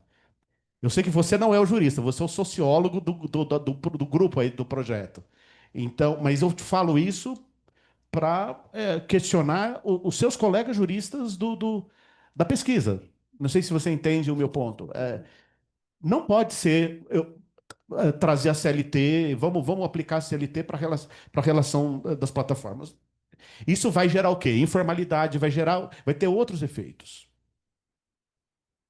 Eu concedo que talvez seja taticamente, pode ser uma coisa, mas, enfim. Uma impressão. Mais alguém? Acho que primeiro vamos e depois vamos fazer outra ronda. Bueno, sobre la pregunta de Marcos, creo que es difícil decir sobre el trabajo anterior en razón de la edad. Los que son muy jóvenes, para los que son muy jóvenes, sí fue el primer empleo, pero hay muchos que vienen de otros empleos, que renunciaron a los otros empleos y prefieren estos. O sea, el mercado de trabajo en México tiene ciertas características que lo hacen menos atractivo. O sea, los salarios han aumentado bastante en los últimos 3 años, pero aún así hay cosas que no gustan a la gente en trabajo asalariado, ¿no? Entonces, este tipo de trabajos no es un trabajo que yo consideraría de salida a otros trabajos, sino de llegada de otros trabajos, ¿no? O sea, la gente que tiene más experiencia ya viene de otros trabajos y prefiere este trabajo, aunque sea así de malo, lo prefiere. Quiere decir que el mercado de trabajo tampoco es muy bueno, ¿no? Eso es lo que yo te podría decir. Claro que los más jóvenes sí es su primer empleo y probablemente algunos sí saldrán a otros empleos, ¿no? Para Camila, la explicación está relacionada con el tiempo. O sea, a entrega, bueno, hay dos factores. Uno, el medio de transporte y otro, el tiempo. Las mujeres destinan menos tiempo al trabajo en plataforma porque tienen otras actividades de cuidados. Entonces son menos horas a la semana dedicadas a esto. Ese factor es importante. Y otro es ligado al medio de transporte. Las mujeres utilizan menos motocicleta, que es el medio que permite hacer más transportes por día. Entonces, Carlos, posso incluir uma dúvida nisso? Sim. Porque o trabalho de entregas, assim como o trabalho de transporte de passageiros, ele tem uma variação ao longo do dia muito grande. Você tem o período do almoço e do jantar, digamos que tem uma enorme... E as plataformas têm que ser capazes de mobilizar muita gente nesses horários e as pessoas devem ficar mais. Talvez a diferença entre homens e mulheres, por exemplo, possa ter a ver com o horário do dia em que essas pessoas... Se você é uma mulher e tem que pegar seu filho justamente na hora do almoço para levar ele para casa, você perde o melhor horário para fazer entregas do dia, por exemplo. Ou logo cedo, quando as pessoas estão pedindo café da manhã, sei lá. Você chegar a captar essa informação essa variação ao longo do dia? claro, y también el fin de semana, ¿no? El uso del fin de semana. Están menos dispuestas a utilizar el domingo para trabajo en plataformas porque les interesa estar con sus hijas y sus hijos. Sí, provavelmente o Sí. ganho é maior. así es. Pero debe haber otras razones adicionales, ¿no? Hay que buscar más, pero por lo menos ya estas tres posibilidades, ¿no? A própria plataforma pode discriminar, porque tem corridas melhores e piores, em termos do que sobra para o trabalhador. E, em geral, pelo que a gente sabe, o trabalhador que trabalha muito, todas as horas, etc., ele tem uma pontuação maior e ele tende a receber as melhores corridas. Se você faz só meio período na plataforma, você não tem prioridade nas boas corridas, por exemplo. Deve ter Sí, la plataforma castiga si no se siguen todos los pedidos y a toda hora o a todos los lugares, ¿no? Sí, y da buenas y malas rutas, dependiendo de muchas circunstancias, ¿no? Samuel, es difícil responder a tu pregunta, muy difícil. Tienes razón, a lo mejor la regulación laboral corresponde a una época histórica del pasado, pero creo que es una lucha válida tratar de regular las relaciones laborales cuando las personas están sometidas a, a accidentes, a falta de protección a futuro, aunque las mismas personas jóvenes no vean la pensión como necesaria, porque hay una diferencia muy fuerte. Las mujeres ven más importante el derecho a la pensión que los hombres y son más proclives a la protección social las mujeres que los hombres, ¿no? Eh, pero observamos dos tipos de gentes como repartidoras. Hay un grupo, el que yo mostré en las fotografías, que se opuso a la reforma porque consideró que iba a afectar su trabajo, que iban a perder la flexibilidad. Pero esta reforma no va contra la flexibilidad. No se trata de trabajar un número determinado de horas. No importa las horas que trabajes. Lo importante es que llegues al seguro social, que llegues a un salario mínimo que no es difícil ganarlo en México. Son 8,000 pesos un salario mínimo. Un salario mínimo no permite vivir en México. Entonces no es muy difícil llegar a un salario mínimo, ¿no? Entonces hay dos tipos de personas, las que por falta de información, yo creo, y porque pertenecían eran, digamos, proclives a un partido político que no era Morena, y las otras que son las de Morena, aunque no estén militando directamente en Morena, trato de responder un poco a lo que preguntabas, pero que son simpatizantes de Morena. Los simpatizantes de Morena desde el primer momento vieron como muy importante esto y la Secretaría del Trabajo tomó a estos grupos y se basó en ellos para decir, es la gente la que quiere la reforma. Pero en el fondo lo que podríamos decir es que esta reforma no es una reforma que viene de abajo hacia arriba, sino viene de arriba hacia abajo. Se alinearon los astros para que un gobierno considerado progresista, que tiene interés en la protección social, creara las condiciones para promover una reforma desde arriba. Yo creo que tiene mucho de reforma desde arriba, aunque se diga que aprovecharon muchos grupos sociales que estaban proclamando, que estaban pugnando por esto, pero nunca cerró un grupo, una avenida para decir necesitamos protección. Los grupos que cerraron eran los que decían no queremos reforma. Es lo que yo podría decir. Agora, na segunda ronda, tenho uma pergunta aqui na segunda fila. Você? Sim, o colega da Argentina. Aquí. Francisco. Ernesto. Ernesto. Sí. Hay varias cosas. Yo creo que no. Gracias. Creo que no tengo grandes fundamentos, son más bien, para decir algunas de las cosas que te quería preguntar o compartir, son más bien algunas impresiones o intuiciones, a ver qué pensás vos o qué piensan ustedes de esto. Eh, em, una de las cuestiones, para empezar por alguna parte, es con respecto a esto que hablabas a lo último de las opiniones o de la inscripción política de estos trabajadores. Yo creo que ahí, bueno, es difícil pensarlo comparativamente porque esto mismo que vos decías, el caso de que en México sean mayormente mexicanos y en el caso, por ejemplo, argentino son eh, mayoritariamente venezolanos puntualmente, nos da un corte político muy, muy, muy distinto.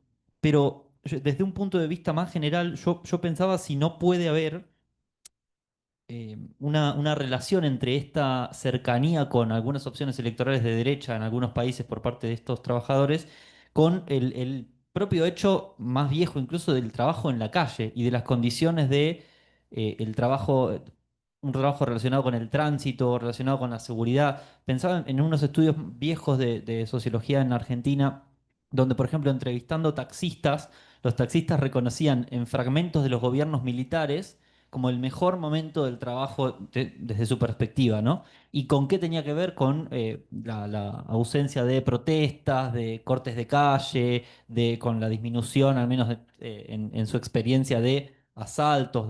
Pienso si no hay algo que ahí también puede estar operando de la inseguridad general del tránsito, de los asaltos, para acercar a a una parte de estos trabajadores a esa opción de derecha, y si eso no dificulta hacer un estudio de eso, ¿no? De la adscripción política de estos sectores de trabajadores, porque están más expuestos, digo, pensando en eso, y expuestas. Por un lado pensaba en eso y por otro lado, no, bueno, no está Benjamin hoy, pero pensaba también si, por este dato uno de los datos que vos mencionabas, que el 40 o 43% de los trabajadores tenían vivienda propia, y pensaba si a vos te parece que se podría decir que el principal sujeto de los trabajos de reparto serían clases medias empobrecidas, o cómo los nombrarías, y cómo se nombrarían ellos también. O sea, ellos, ¿te parece que, no sé si eso está conversado o medido por ustedes, pero cómo se nombrarían me parecía interesante, ¿no? Ver si se reconocían como clases medias o no, o como trabajadores, o qué, ¿sí? O bueno, o como, no sé, emprendedores, seguramente sea muy fuerte esa representación. Ese por otro lado. Bueno, esto lo contestaste un poco, ¿no? Pensaba que cuáles son las condiciones ya más en el plano como ideológico para que estos paraísos neoliberales que se construyen las empresas sean también, al menos parcialmente, los paraísos de un sector de la clase trabajadora, ¿no? Esta cuestión de la flexibilidad y demás, pero creo que eso ya lo trataste un poco recién cuando hablaste del deterioro general del mercado de trabajo, que bueno, vuelve más atractivas algunas cosas que hace 50 años quizá hubieran sido claramente vistas como negativas. Y por último, quería otra pregunta hacerte, si conoces experiencias alternativas a las de las grandes empresas o aplicaciones de reparto. Yo sé que hace poco en La Plata, que es la ciudad donde yo vivo, se creó con trabajadores que salieron de aplicaciones, se creó una especie de aplicación local de reparto que entiendo que tenía un poco los fundamentos de abrir el algoritmo, de acordar con los restaurantes locales, como de, no sé bien cómo funciona, no sé sus resultados, pero puntualmente me llevaba a preguntarte si existen experiencias de asociativismo o de cooperativismo por parte de estos trabajadores, justamente por esto que también mencionaban de lo oscuro que es el funcionamiento de esas aplicaciones, ¿no? Si quizá por un lado está la opción de regularizar sí, de regular a través del Estado, y por otro lado está la cuestión de o la autoorganización de los trabajadores. Quería preguntarte si existía algo de eso, o si lo conocías, o si lo veías como una alternativa también, ¿no? Bueno, eso, gracias. De Argentina vamos a México. Ah, ¿tú también? ¿Você sí.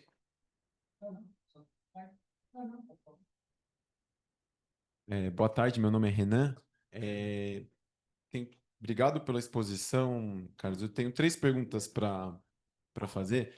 A primeira é, você mencionou, né, que tem 1 milhão e alguma coisa, né, de trabalhadores que nesse primeiro levantamento, no primeiro mês, foram identificados como trabalhadores no México.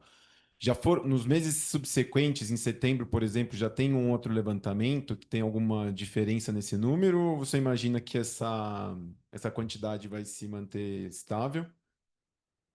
A segunda dúvida eu fiquei em relação à legislação em si, porque pelo que eu entendi, o reconhecimento do entregador como trabalhador implica no reconhecimento de direitos da Seguridade Social, né? Então, proteção contra acidente, essas coisas. Os direitos trabalhistas mais tradicionalmente conhecidos dessa forma, como pagamento de hora extra, férias, também estão dentro desses direitos que são reconhecidos ou não? São só direitos da Seguridade Social?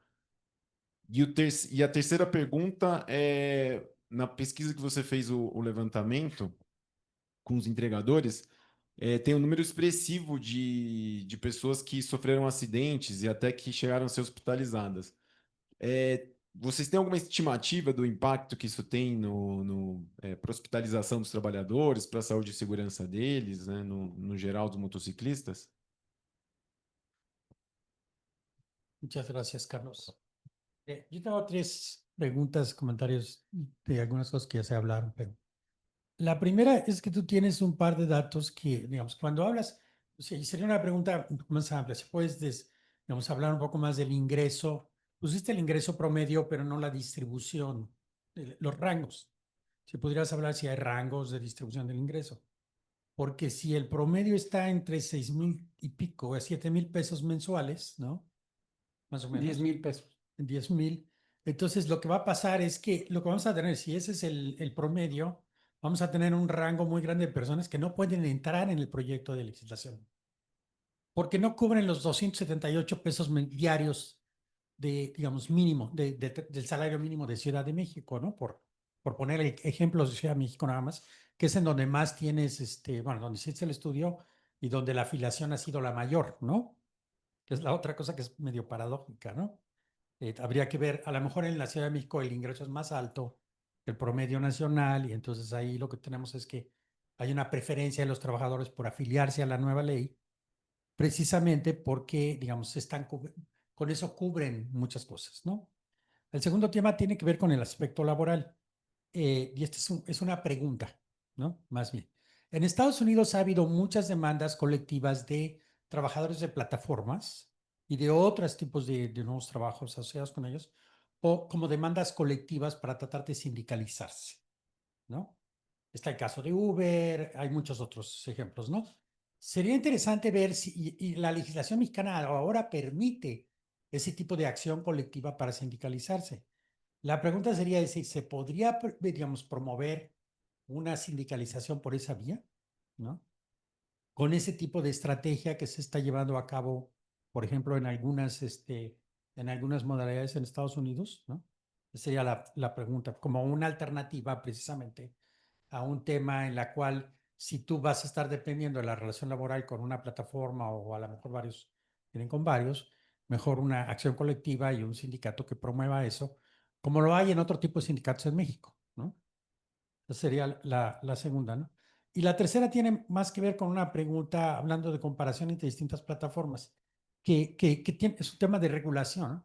El gobierno obviamente lo que quiere no es solo regular el trabajo, quiere meterle la mano a las plataformas, ¿no? Y la ley del trabajo es uno de los instrumentos con lo que está proponiendo esto, ¿no? El otro es la del impuesto obligatorio. Ya ha habido varias iniciativas del gobierno actual para tratar de someter a cierto tipo de regulación a estas plataformas y obtener información de ellas, pero no ha logrado realmente gran cosa en México hasta ahora, ¿no? La cuestión sería la siguiente, es decir, aquí entonces hay un tema, o sea, el gobierno sí tiene un interés por proteger al trabajador, pues es uno de los temas, pero en realidad lo que quiere es regular ese tipo de trabajo, ¿no? Esa sería mi interpretación, pero ¿cuál sería tu opinión de esto, no? Y un último punto derivado de todo esto es, para eso necesitaría tener más información de cómo están las plataformas. Si uno comparara, por ejemplo, el comportamiento de los trabajadores de plataforma Uber con estos, ¿qué podrías hablar tú del comportamiento de trabajadores en estos si es que tienes información? ¿Podría repetir esto último? Por ejemplo, los trabajadores de las plataformas de Uber o los de taxis. ¿Los de qué? Los de taxis digamos, y transporte privado, ¿no? Los servicios de transporte privado individualizado por automóviles, ¿no? Que hay algunos en la Ciudad de México y en México. Tienen también una serie de demandas, pero no se han expresado y no están en este tipo de esquema, me parece, ¿no? Pero si uno comparara, si tienes tu información, el comportamiento del trabajador de Uber contra el comportamiento del trabajador de las plataformas de entrega de, digamos, de restaurantes o de estos aplicativos, verías algunas diferencias. Por ejemplo, uno platicando con ellos, a veces ellos lo que tratan de hacer, hay un juego de interacción sistemático entre la empresa y ellos por las entregas, por tomar un servicio o no tomarlo, o por jugar con los precios sistemáticamente, que es algo que ya se mencionó aquí, ¿no? Porque hay ciclos en los cuales en Uber sobre todo pues es supuestamente de acuerdo con la demanda, ¿no? Aunque en realidad hay un factor ahí que no conocemos. Entonces, pero hay un juego de interacción de los trabajadores con los que sistemáticamente tratan de estar jugando con la plataforma para ganar más dinero, ¿no? Y están en ciertos periodos porque en otros hay un periodo en el que estás totalmente estacionado, ¿no? Haz de cuenta, entre las 10 de la mañana y las 12 del día hay muy baja demanda, sube mucho a la hora de la comida, luego baja mucho y después hay como, es un poco lo que mencionaba, ¿no? Pero uno ve que hay un juego entre el trabajador de Uber y la plataforma, ¿no? Se da este mismo juego que tiene mucho que ver con un poco yo espero una ganancia X durante el día y por lo tanto juego a que a las horas de mayor demanda voy a estar trabajando y en las otras puedo hacer otra cosa, en fin. No sé si se podría hablar un poco más de que ese es un poco el comportamiento dentro del trabajo en estas plataformas, ¿no? Carlos, posso só adicionar Por favor, adelante. A informação sobre ingresso, sobre renda, na verdade, ela embute o custo da operação do motociclista, por exemplo, ou não, porque essa é uma parte importante da história, né? Esse ingresso não é tudo que ele ganha, né? Uma parte ele gasta com a moto, com o exercício.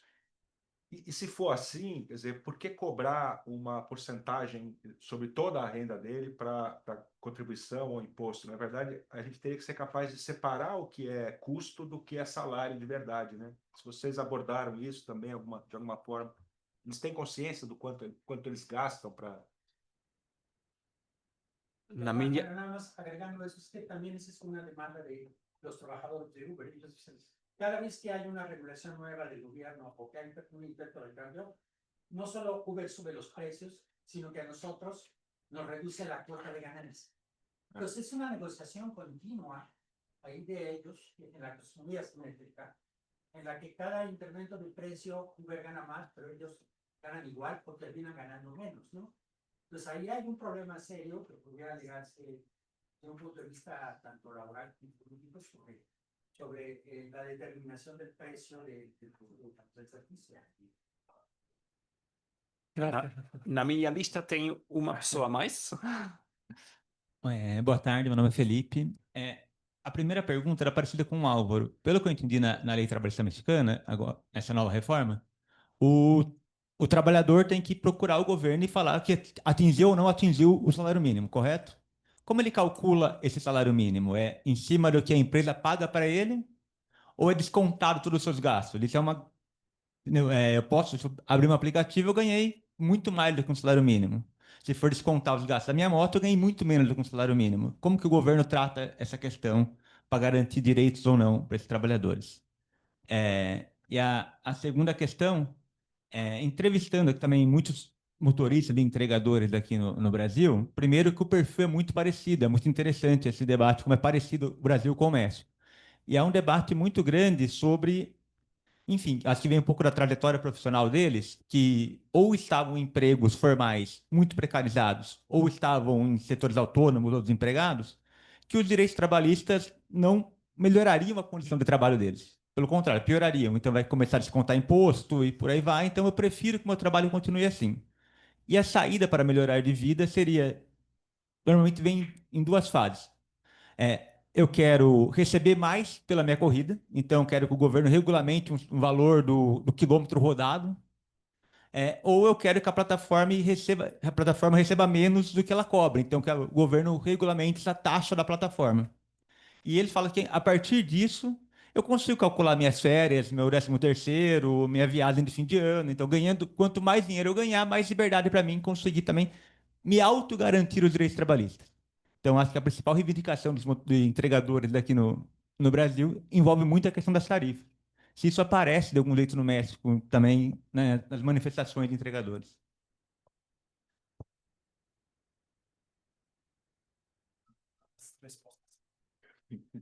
Bueno, vamos a responder entre Álvaro y yo. Las difíciles tú las respondes, Álvaro. Todas son difíciles.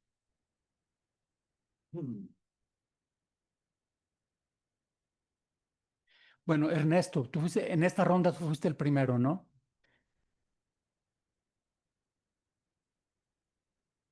Yo creo que estas personas son, digamos, no son las gentes más pobres de la Ciudad de México, definitivamente, ¿no? Muchas pueden tener acceso a motocicleta, incluso a vehículo, y cuentan con casa propia, pero no quiere decir que tienen una gran casa, ¿no? En México hay muchas personas que tienen casa propia, pero que viven muy lejos, que hicieron la vivienda en autoconstrucción los fines de semana. Entonces, el indicador de casa propia hay que verlo con reservas, ¿no? No es un indicador de que es una persona de ingresos medios, por ejemplo, ¿no? Puede ser que tenga ingresos mucho más bajos que otras personas clase media que están rentando un departamento muy bien ubicado, ¿no? Entonces, Yo diría eso, ¿no? Sí son clases medias empobrecidas, sectores populares, pero no los más pobres de la ciudad, ¿no? Ah, tú también preguntaste sobre si había alternativas, o fue Álvaro, si había alternativas diferentes de organización. Creo que durante la pandemia hubo restaurantes que se organizaron para hacer sus propias plataformas digitales. Crearon, crearon mecanismos para no pasarle a Uber o a Didi el dinero, sino que se juntaron muchos restaurantes para hacer entregas a través de crearon sus propias plataformas. No sé si continuaron y permanecen todavía como plataformas, pero es un tema que vale la pena seguirle, ¿no? La pregunta de Renan sobre si hay, cómo habrá pasado, cómo ha evolucionado después del primer mes. No tenemos la información y yo tengo la impresión de que el gobierno metió a todas las personas que estaban registradas en Hacienda como los pasó a la formalidad. Los pasó a la formalidad y no sabemos todavía cuántos van a permanecer efectivamente porque tienen un salario mínimo o como dice Arturo, muchos no podrán tener ese salario mínimo y disminuirá la cuota en el seguro social, ¿no? Pero para el gobierno es un gran logro pasar de la informalidad a la formalidad. Todas estas personas estaban en la informalidad, ¿no? Ahora entraron de pronto, de un mes para el otro, 1.200.000 a la formalidad, ¿no? Pues es una cifra impresionante. El gobierno no puede meter a la formalidad en ningún otro rubro. Aquí lo podía hacer porque a través de las plataformas los tiene agarrados, ¿no? Quieran o no quieran entrar a la formalidad, tienen que entrar o están a través del impuesto que está reteniéndoles la plataforma, ¿no? ¿Qué implica la seguridad social? La seguridad social para estas personas significa lo que para un trabajador asalariado, es decir, accidentes de trabajo, riesgos de trabajo, día de descanso, jornada máxima, maternidad, eh, todas esas cosas, pensión, etcétera, ¿no?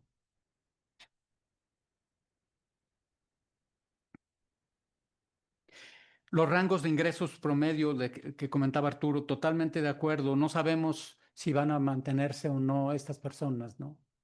Hay muchas que no tienen ese nivel. Si el promedio son 10.000 pesos, puede ser que muchas tengan 5.000 o 3.000, porque le destinan también mucho menos trabajo a las plataformas, ¿no?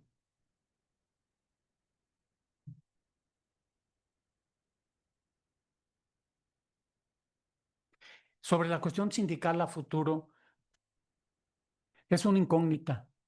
No sabemos si va a ser una forma de representación de los intereses de las personas trabajadoras o no. Yo no descartaría que pueda avanzarse en eso. No creo que vaya a desaparecer el sindicalismo en el futuro inmediato, ¿no? No existe una forma mejor de negociación institucionalizada de las relaciones laborales, aunque haya sido inventada después de la Revolución Industrial, ¿no?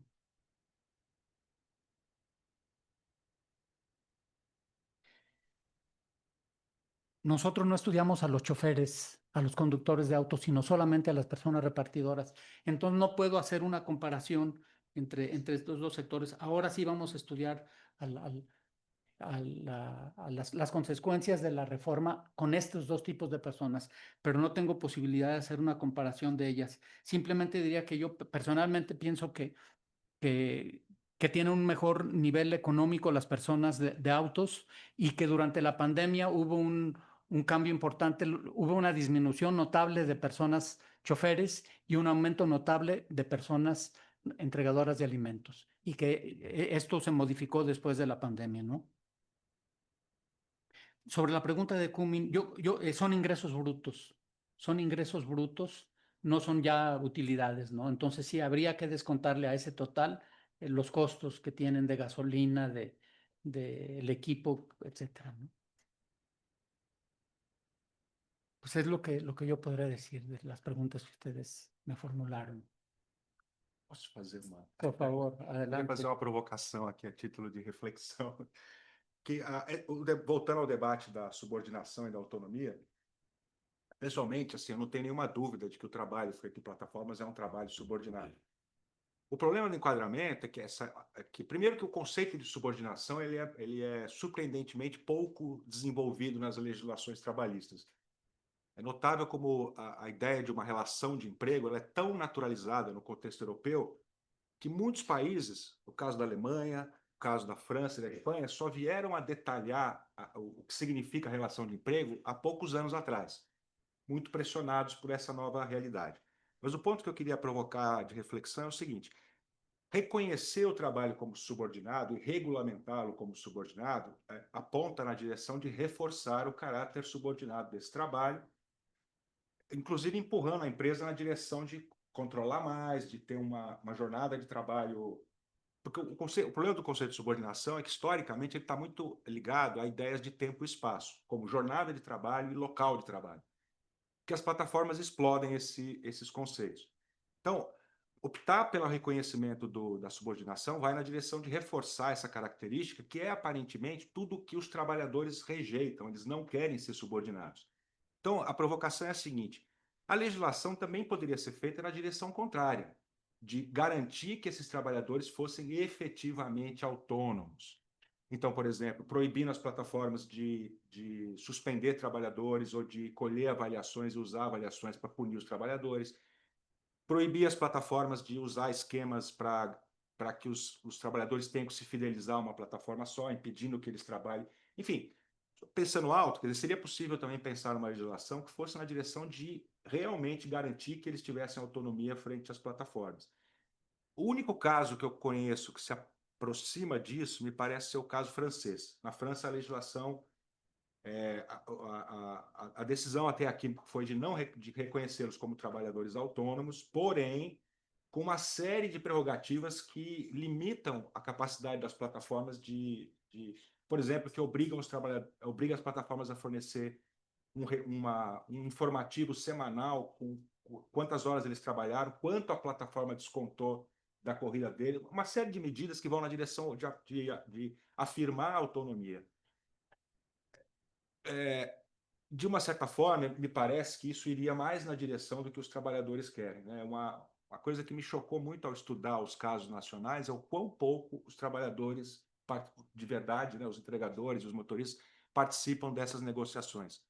Quase nada, quase nada. Na maioria dos contextos, ou bem o governo chama centrais sindicais, que a gente sabe que tem pouco vínculo com esse tipo de trabalhador, ou enfim, porque eles são difíceis de representar mesmo, né? Mas me chamou muito a atenção que mesmo no contexto europeu, os trabalhadores mesmo quase nunca são ouvidos nisso, né?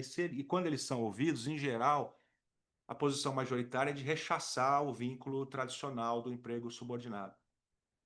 Enfim, eu sei que não é uma posição muito simpática do nosso debate, porque nós somos muito aderidos à ideia do emprego formal de 8 horas por dia, etc.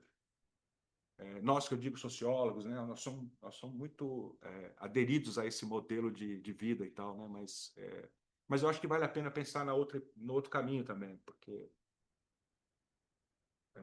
enfim, Posso fazer não é uma pergunta, é só uma... O Brasil está discutindo isso agora, o Supremo, né? O que é surpreendente, você vê um advogado do iFood, que foi nosso diretor da Faculdade de Direito, né, dizer que não se trabalha tantas horas. Então, foi toda uma fala factualmente errada. Assim. E um ministro do Supremo, surpreso, descobriu que existe um algoritmo. Então, assim, as pessoas não sabem o que está acontecendo, né? O jurista. Inclusive o Não jurista. sabe o que está acontecendo. Né? O Tino fala, nossa, tem um algoritmo que está ordenando coisas assim. E o Floriano dizendo, não, ninguém trabalha 10 horas no iFood. Foram as suas falas da semana passada. Aí eu acho que entra a pesquisa, né, da sociologia do trabalho para valer, para fazer essa pesquisa, para dizer o que está acontecendo. Isso é uma coisa. E aí os juristas precisam ser mais imaginativos para inventar outras soluções. É esse o meu ponto. Inventar outras soluções e informar os políticos de possíveis outras soluções, porque há 100 anos atrás, olharem para o que estava acontecendo na fábrica e falaram, não, isso daqui é diferente de tudo que existiu antes. Isso chama relação de emprego, isso precisa de um regime jurídico para isso, blá, blá, blá. Agora, não é a mesma coisa? Quer dizer, essa relação do trabalho na plataforma não é uma coisa tão diferente do que a gente conhecia antes, a merecer um outro regime jurídico, etc, etc. Com a palavra, né, quem estuda o tema, né, do lado do direito, enfim. Mas, como o direito demora 50 anos para fazer alguma coisa, então, é meio lerdo. Mas nesse caso eu acho que o legislativo é que teria que ter a proeminência, o protagonismo nisso. Isso, não, mas ele vai conversando com o juiz, vai formular, vai dar forma. Né? O político tem que perguntar para o jurista qual que vai ser o conceito-chave. Não vai ser mais subordinação. Ou o outro conceito de subordinação. Ou outro conceito de subordinação. A gente inventa um outro nome. Porque a subordinação que a gente conhece é ter alguém dando a ordem, né? Então, quando você olha, por exemplo, a legislação europeia, a Europa promulgou uma lei o ano passado sobre isso, que reconhece, em princípio, a relação de emprego, porém não define o que é subordinação. E se você não define o que é subordinação, não adianta nada você reconhecer a relação de emprego, porque... E ninguém quer entrar nisso, porque justamente, né, ou bem você abandona um conceito que há séculos está consagrado, ou você tem que inventar algo novo, né? Disciplinamento, tempo de trabalho. Tá bom, cara. Então, mas você vai reduzir essas novas relações ao framework que já existe, ou você cria um novo framework para elas, entendeu? Agora, eu acho que o ponto não só os sociólogos do trabalho deveriam ser mais ouvidos, os trabalhadores tinham que ser mais ouvidos. Esse é o... Claro, supostamente nós estamos retratando o que eles pensam, né? Mas, enfim, aparentemente eles... a questão da autonomia, por mais que ela seja aparentemente enganosa, isso é valioso para eles. Eu não sei se a gente já entendeu muito bem o que está por trás dessa ideia de autonomia, né? Em parte, eu acho que tem a ver, no caso do Brasil e talvez do México, com a experiência muito ruim que essas pessoas têm com os empregos ditos formais também, né? E os maus tratos que as pessoas... Não é questão só dos direitos, mas a relação mesmo de trabalho ser muito autoritária, as pessoas serem... A gente fez um survey, né, aqui no Sebrae ano passado, e tinha uma pergunta que era assim, o que você mais valoriza num emprego? Aí tinha lá o salário, a estabilidade, e tinha uma alternativa que era ser bem tratado. Essa foi a alternativa que apareceu no topo das respostas, ser bem tratado. Foi uma surpresa para nós, entendeu? Aquilo estava ali um pouco para compor, e foi a pergunta que deu mais respostas, ser bem tratado. O que sugere que a experiência concreta das pessoas é de ser muito maltratado por um chefe, de ser discriminado, de ser, sabe? Então, quando eles falam em autonomia, eu acho que eles estão pensando nisso, nessa experiência muito concreta de ser maltratado, de ser, enfim, desrespeitado, de a jornada não ser cumprida. No Brasil, muitas empresas não respeitam a lei, então você tem o registro em carteira, mas a empresa não deposita lá no seguro de saúde, sabe?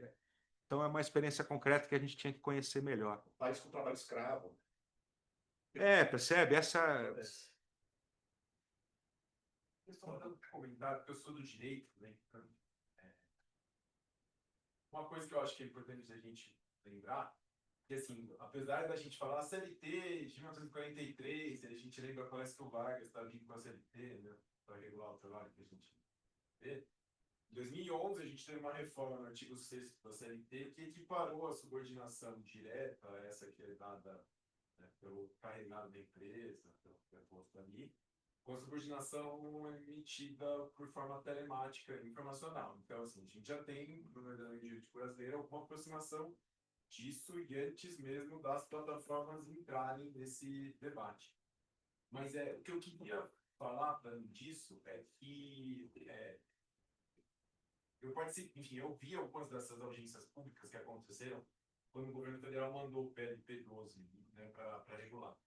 E me parece que esse projeto de lei ele conseguiu ser consensualmente criticado por todo mundo, que ele não garantia a relação de emprego para quem achava que tinha que ser empregado, Mas o trabalhador olhava para aquilo e ele via que, na verdade, aquele projeto de lei estava só legalizando o que as empresas estavam fazendo sem elas mudarem nada.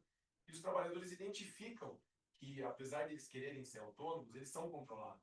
Eles estão seguindo ela. Então, me parece que essas empresas, né, vocês falaram de paraíso neoliberal, eu diria que essas empresas elas são agentes econômicos delinquentes, porque elas se negam a cumprir qualquer tipo de regulação. Vamos lembrar que a Uber, quando entra em São Paulo, ela se nega a recolher o ISS em São Paulo, porque ela dizia que era uma empresa holandesa. Então, ela não precisava recolher imposto no Brasil, porque ela não estava atuando aqui.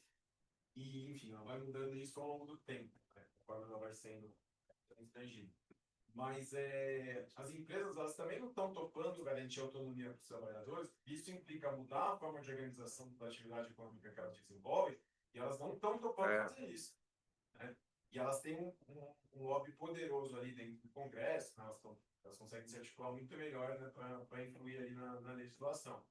Então, enfim, tem várias camadas aí dentro desse debate, né, que é complexo. É complexo. Os alemães, você sabe o que eles estão fazendo? Nunca. Não sabemos o que estamos fazendo.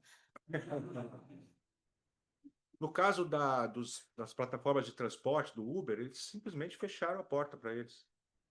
Mas aí não por razões trabalhistas, o processo não foi sobretudo por causa da legislação concorrencial. As companhias de táxi entraram com reclamação e a justiça deu ganho. E a Uber foi classificada na Alemanha como empresa de serviços de limusine. E é uma licença caríssima e os carros só podem pegar passageiro estando na base da empresa, você não pode pegar passageiro. Acabaram com o negócio. A Uber saiu, entrou, saiu, entrou. Porque ela fica lá hoje com uns meia dúzia de carros, porque ela tem a esperança de que via lobby, isso, aquilo, ela vai conseguir mudar a legislação, entendeu? Mas eles fecharam a porta. Mas aí eu acho, isso falando do transporte de passageiros, né? Mas a minha leitura disso é que a Europa não precisa de nada parecido com o Uber. Porque as cidades europeias são, comparadas com as nossas, elas são médio e pequeno porte, elas têm sistemas de transporte público excelentes, tem ônibus a noite inteira. Ninguém precisa do Uber nas cidades europeias. Aqui, ao contrário, né? O Uber entrou com uma força imensa, né? E está ocupando espaço porque o sistema de transporte coletivo é ruim e vem piorando nos últimos anos. Então, as pessoas vão... Agora, de entregas, já em relação aos serviços de entregas, a Europa foi muito receptiva. Em todos os países, esses serviços estão funcionando. Ou seja, na verdade, você já tinha esses serviços antes das plataformas, né? Na França, é super tradicional a coisa de um restaurante se entregar comida na casa das pessoas. Isso sempre existiu. Isso é necessário e os países estão acomodando a legislação em torno disso. O único país que fez uma legislação muito dura com as plataformas de entrega foi a Espanha, mas a legislação não é cumprida. Simplesmente não é cumprida. Eu acho que esse é o principal problema de regular esse setor. Se você não regula a empresa e, no limite, não regula o algoritmo, regular o algoritmo não significa ir lá e estudar o algoritmo. Significa estabelecer parâmetros sobre o que eles podem e o que eles não podem fazer. Você dizer, olha, o algoritmo não pode ser usado para punir um trabalhador, por exemplo. Enfim, criar regras para isso. Porque sem isso, eu acho, a regulamentação trabalhista ela vai sempre cair no vazio, a empresa muda um clique lá no algoritmo e muda a distribuição do serviço. Isso aconteceu em Nova York, quando botaram o salário mínimo horário, eles começaram a desligar as pessoas antes delas concluírem uma hora de trabalho, ela ficava 20 minutos parada, piorou a situação para os trabalhadores, eles começaram a ficar pior, porque eles tinham que ficar umas horas parados, mesmo que houvesse demanda, para não caracterizar a relação. É um jogo de, como é que a gente fala? De ficar correndo atrás da galinha, do frango, sabe? Ela escapando e você... É meio isso. Eu acho difícil de regulamentar a relação de trabalho sem regulamentar esses negócios. E, no limite, bani-los, né? Aqui entre nós, eu acho que tem alguns desses negócios que não deveriam ser admitidos, né? O Uber é um deles. E tem uma outra coisa. O Uber, por exemplo, é o exemplo de uma empresa que, apesar de explorar os trabalhadores, etc., ela não dá lucro. O Uber não dá lucro, ele dá prejuízo há mais de 15 anos. E só começou a dar lucro agora, recentemente, quando eles fizeram... Isso tem estudos já que mostram isso. Eles fizeram uma mudança no algoritmo que aumentou o preço para os clientes e reduziu o ganho dos trabalhadores. ela conseguiu sair do vermelho em 2023, 2024, mas por 15 anos seguidos a Uber vinha dando prejuízo, prejuízo, prejuízo. E esse prejuízo, no fundo, ele é uma forma de dumping, porque isso permite ao Uber se expandir, cobrando tarifas mais baixas, quebrando as empresas de táxi e se estabelecendo. E quando ela se estabelece, aí ela faz o que ela quer. Então, esse é o tipo de negócio que simplesmente não se deveria permitir que ele prosperasse, tá certo? Por eso es lo interesante sería que los estados debían regular o sea, no solo es un tema laboral, es un tema de regulación. Isso, exatamente. El problema es que México lo que hizo es que por decreto creó la regulación después de la reforma laboral. Entonces metió al mercado formal a 1.200.000 trabajadores por decreto, o sea, no es que existiera. ¿Sí? No sabemos si ellos van a poder permanecer aquí. Es una cosa de una acción de Estado así fantasmagórica. Pero tampoco terminó regulando a las plataformas, que era la expectativa. Empezó por ir para cobrar impuestos y después empezó a regular prácticas.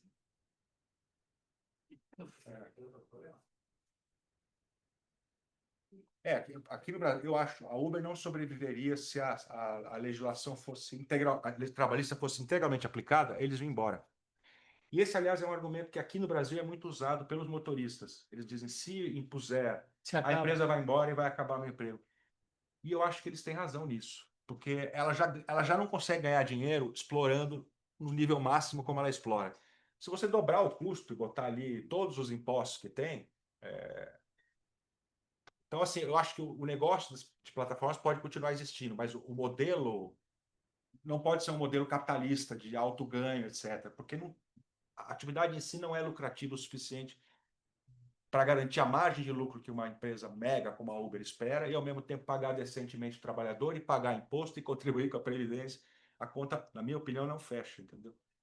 Talvez no formato de cooperativas ou de plataformas públicas isso pudesse ser uma coisa realmente interessante, porque aí toda a renda poderia ficar para o motorista, ou praticamente toda a renda, né? Aí sim, eu acho que ele seria um negócio mais viável, assim. Mas aí você tem que tirar o acionista, né, lá de Wall Street da jogada. Porque, não sei, é a conclusão que eu estou chegando, assim, aos poucos. Pues hay mucho que pensar y trabajar. Sí. ¿Há mais perguntas e comentários? Se não, gostaria de invitar na próxima vez que mais mulheres dão perguntas, porque só foi a Camila que posou uma pergunta. Estou um pouquinho sensibilizado da discussão do Messila que tivemos na última reunião anual. Bom, muito obrigado e como podem ver, também prussiano pode deixar um pouquinho a conversa em uma forma livre, sou suficientemente latinizado, e o que eu posso falar dos perigos de trânsito dos ciclistas entregadores no Berlim, vou explicar no café. E acho que agora temos a possibilidade de interconectar-nos um pouquinho, conversar entre o CCI e o Messila afora com o café. Muito obrigado e até a próxima. Os ares da aclimação já estão fazendo efeito. O oceano está se aclimatando ao Brasil. Já chamou o iFood? Vou chamar o iFood.